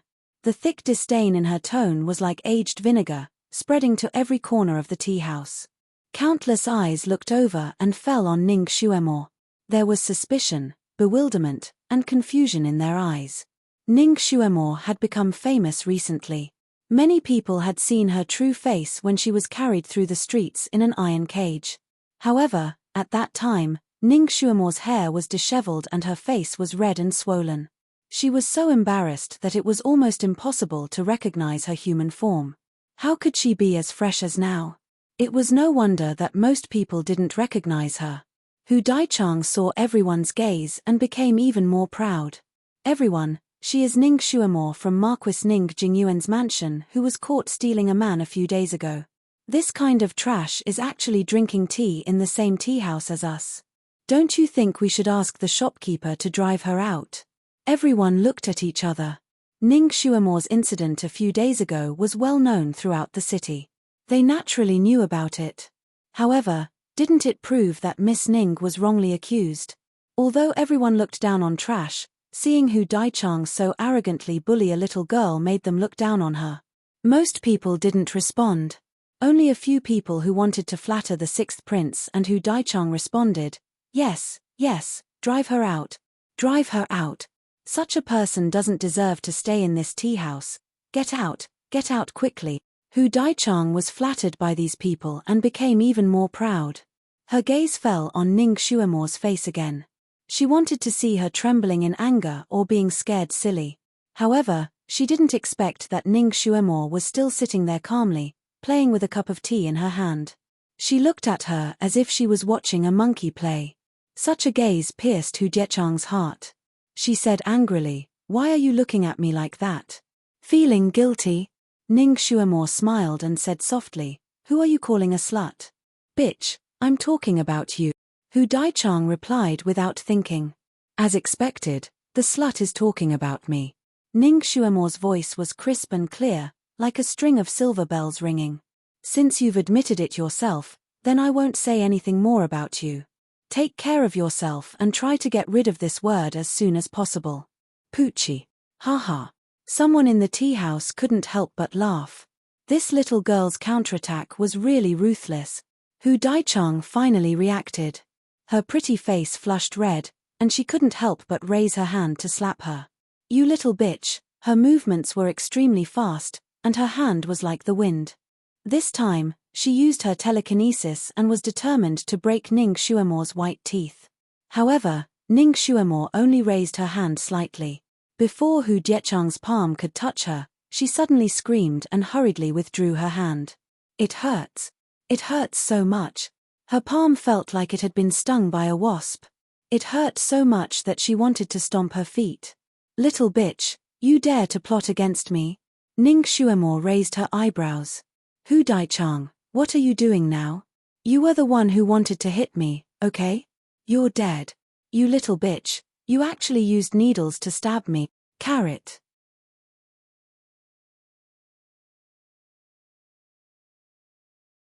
Chapter 37. Where did I prick you with the needle? Show it to everyone. Hu Daichang raised the hand that was pricked as if she was raising a flag.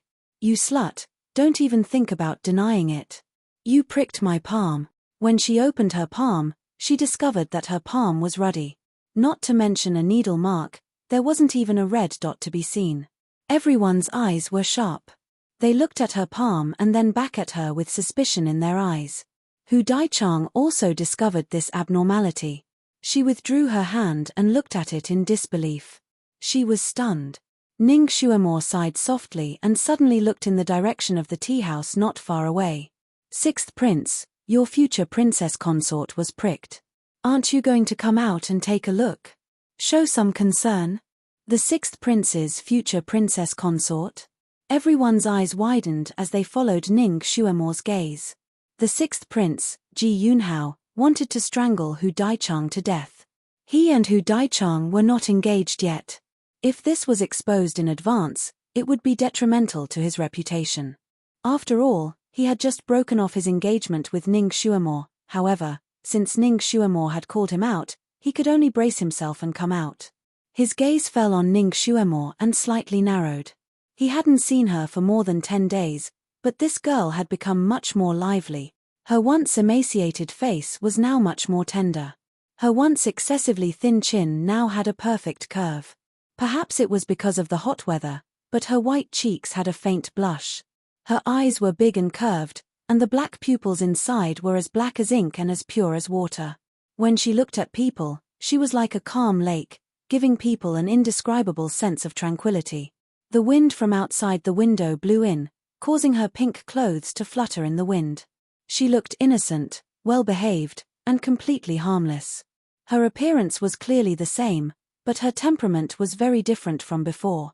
At such a young age, she seemed to have the power to captivate people's souls, making people unable to move their eyes away. Ji Yunhao calmed himself down and his face sank. He opened his mouth and reprimanded, "Ning Xuemo, what nonsense are you talking about?" Ning Xuemo blinked her eyes innocently. How could it be nonsense? "Sixth Prince, this Miss Hu Daichang even has a child with you. Don't tell me you don't plan to marry her. Wasn't it because of her that you tried so hard to break off the engagement?" Shocking thunder. He had a baby. In other words, the sixth prince and Miss Hu Daichang didn't just get together these few days, but had been having an affair for a long time. Everyone's eyes became brighter and more subtle. Hu Jiechang's pretty face flushed red. She was indeed pregnant, but it was only a little more than a month. She thought that she wouldn't show it, but she didn't expect Ning Xuemo to expose her. She couldn't help but feel ashamed and angry. "Ning Xuemo, how dare you? How dare you make irresponsible remarks? Ji Yunhao was also stunned, and his handsome face turned even darker. In Changkong country, regardless of whether the two parties were engaged or not, losing one's virginity before marriage was the most despicable act. One would be reviled by tens of thousands of people. Even if the man had 3 wives and 4 concubines, if he had a relationship with an innocent girl without any status, he would also be despised by everyone. Ning Xuemo, do you know what kind of punishment you will receive for speaking nonsense? Ji Yunhao's voice was as cold as ice. Ning Xuemo's expression became even more innocent. I know, but I didn't speak nonsense. What I said was the truth. Miss Hu is clearly 45 days pregnant. She tilted her head slightly, causing the 2 buns on her head to sway slightly. She blinked her eyes and suddenly had a look of realization. Could it be that the baby in her belly isn't yours?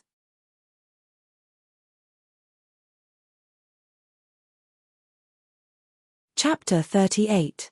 Hu Daichang, Ji Yunhao, everyone? Hu Daichang was shocked and angry.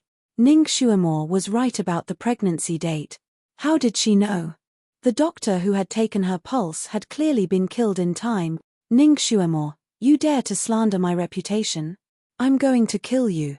Hu Diechang's palm flashed and a sword appeared. She swung it at Ning Xuemo.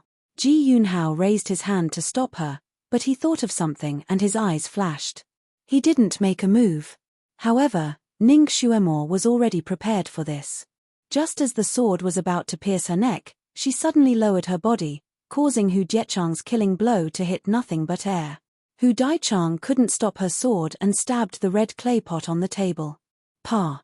A crisp sound rang out and the red clay pot shattered into pieces. 2 of the teacups were also broken. Aya, Miss Hu, are you angry out of humiliation? It doesn't matter if you get angry and break the shop's precious tea set, but don't get angry and harm your body. It won't be good if the baby is affected. Ning Xuemo's body spun around before she sat back down. She looked at Hu Daichang and spoke in a serious tone. Hu Daichang. She was about to go crazy. She was so angry that her lips were trembling. You still want to talk nonsense? Little slut, if I don't kill you today, I'm not human. Hu Daichang flicked her wrist and the sword in her hand emitted a sword light that was about a foot long. It attacked Ning Xuemo like a storm. Ning Xuemo's body was like a willow in the wind as she dodged the sword light. There were several times when the sword light was about to hit her, but she dodged it by a hair's breadth. Seeing Hu Diechang's sword coming at her again, she let out a soft cry. The chair she was sitting on suddenly flipped over, and her body slid out like a fish, escaping the encirclement of Hu Diechang's sword.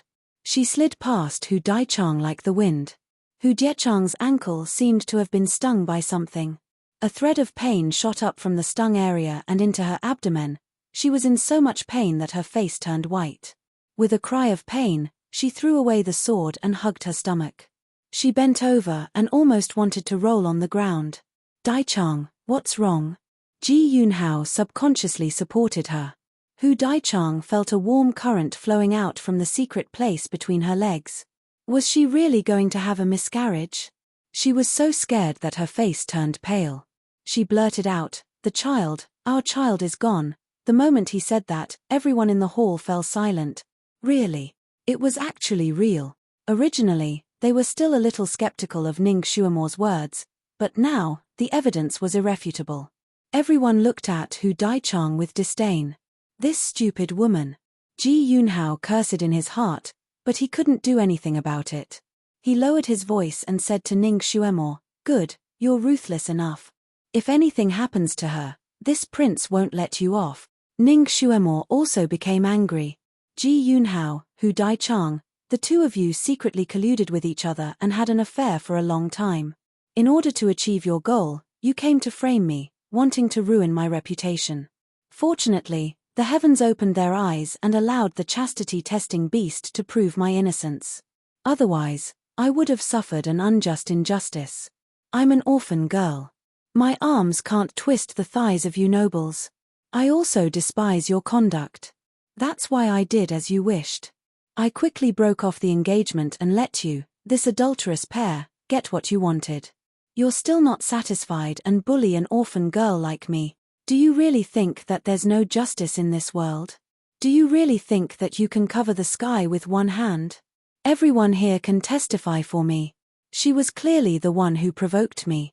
She slapped and chopped at me. It was as if she wanted to kill me to silence me. I didn't even fight back. She used up all her strength. What does it have to do with me if the fetus is affected? How can this be blamed on me?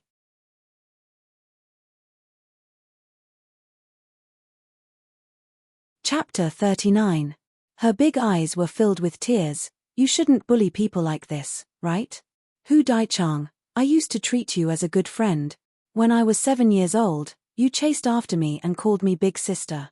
You even said that although I was younger than you, my birthday was older than yours, so you should call me little big sister and respect me. You even said that you would always be my best friend and call me little big sister. Is this how you treat little big sister? I always gave in to you and tolerated you. You stole my fiancé, but I didn't want to argue with you.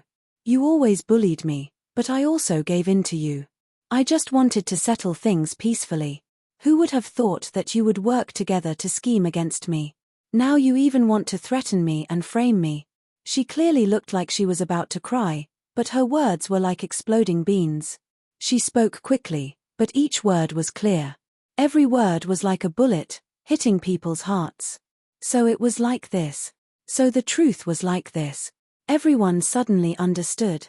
They looked at Ji Yunhao and Hu Daichang with even more disdain. Ji Yunhao's face was as black as the bottom of a pot. He was also a smart person. Although the matter of Ning Xuemore being wronged wasn't done by him, he could already guess who did it. Other than the woman in his arms, there was no one else, but he couldn't say it out loud. After all, he still had a use for her in the future.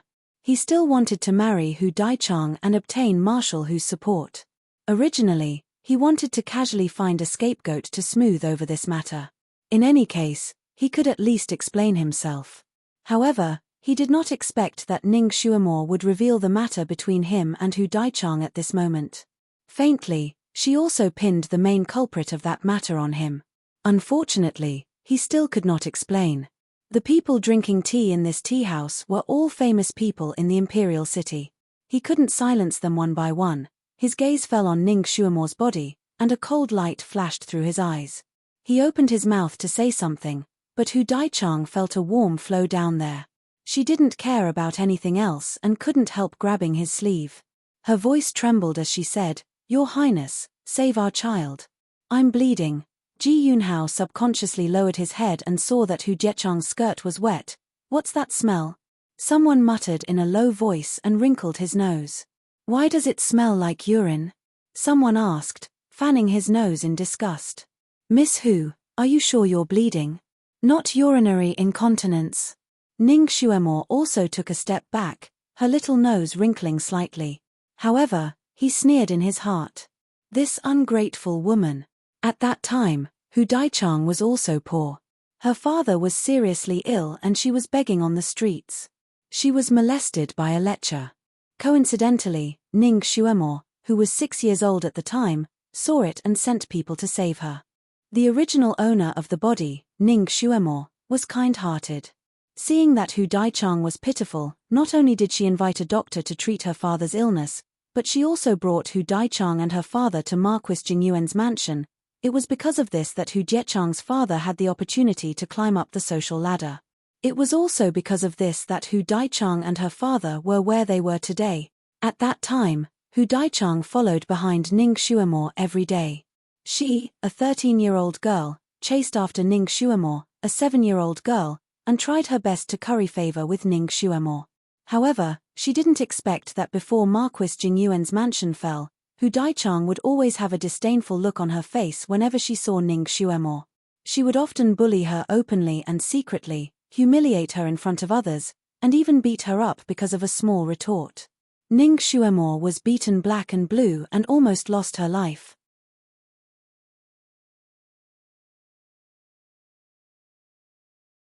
Chapter 40. In order to snatch Ning Xuemore's fiancé, she had used all kinds of underhanded methods to kill Ning Xuemore. The reason why Ning Xuemore had been drugged and locked in an iron cage was all because of her. How could Ning Xuemore be polite to this kind of woman? She had purposely hit an acupuncture point on Hu Jiechang's leg to make her lose control of her urine. At this time, she wouldn't let her have a miscarriage. However, the child in her belly would sooner or later become a stone fetus and stay in her belly forever. She would no longer have the ability to give birth. This was the justice that Ning Xuemore wanted for the original owner of this body. That girl couldn't die in vain like this. For a rich young miss to lose control of her urine in front of so many people was the most shameful thing. She had thrown her face all the way to the Pacific Ocean. Seeing that everyone was looking at her skirt, Hu Daichang had never been so embarrassed in her life. She even had the heart to dig a hole in the ground. Her pretty face was green and white, her chest was heaving up and down. Suddenly, she covered her face and cried. Ning Xuemore raised her eyebrows in confusion. It's just incontinence, not a real miscarriage. Why are you crying? Pa. A golden shadow flashed in the air and whipped towards Ning Xuemore. This golden shadow appeared too suddenly without any warning. By the time Ning Xuemore noticed it, it was already too late to dodge. She only managed to avoid the important part. The golden shadow whipped her back, causing her to stagger. Ning Xuemore quickly steadied herself and raised her head. She saw Ji Yunhao standing in front of her with a whip-shaped golden shadow flickering in his palm. Ning Xuemore, apologize. Ning Xuemore's back felt like it had been stung by a hornet. She couldn't help but look back. She knew that her back was bleeding. Why? Ning Xuemore's fingers slowly clench. Why did this bastard hit her? And under the watchful eyes of so many people, based on the fact that I was once your fiancé, I have the right to teach you a lesson on behalf of your parent. The golden whip in Ji Yunhao's hand flashed again, and lashed towards Ning Xuemore's body. This time, Ning Xuemore was prepared.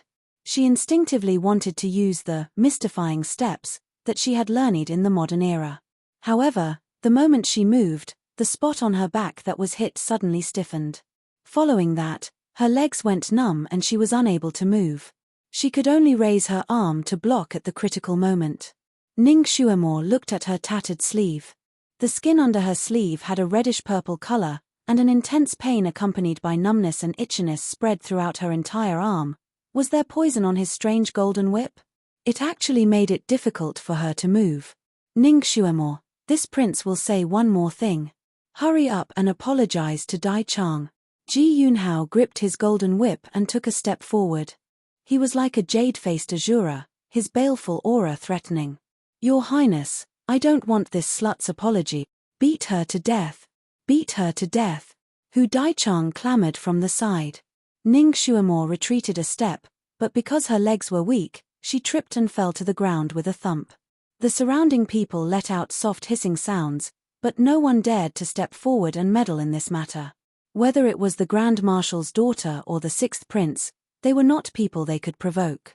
The more influential a person was, the more things they feared. There were already people who were afraid of being caught in the crossfire and secretly went downstairs. Ning Xuemore's body was in intense pain and she was unable to raise her body. She opened her eyes to look at Ji Yunhao's murderous eyes and her heart turned cold. She had been too careless. She thought that these days she had already recovered 20 to 30% of her strength, and with her unfathomable Qinggong, she would be able to protect herself from harm. She didn't expect that Ji Yunhao would actually use his psychokinesis to drive the soul-breaking whip to attack her in public.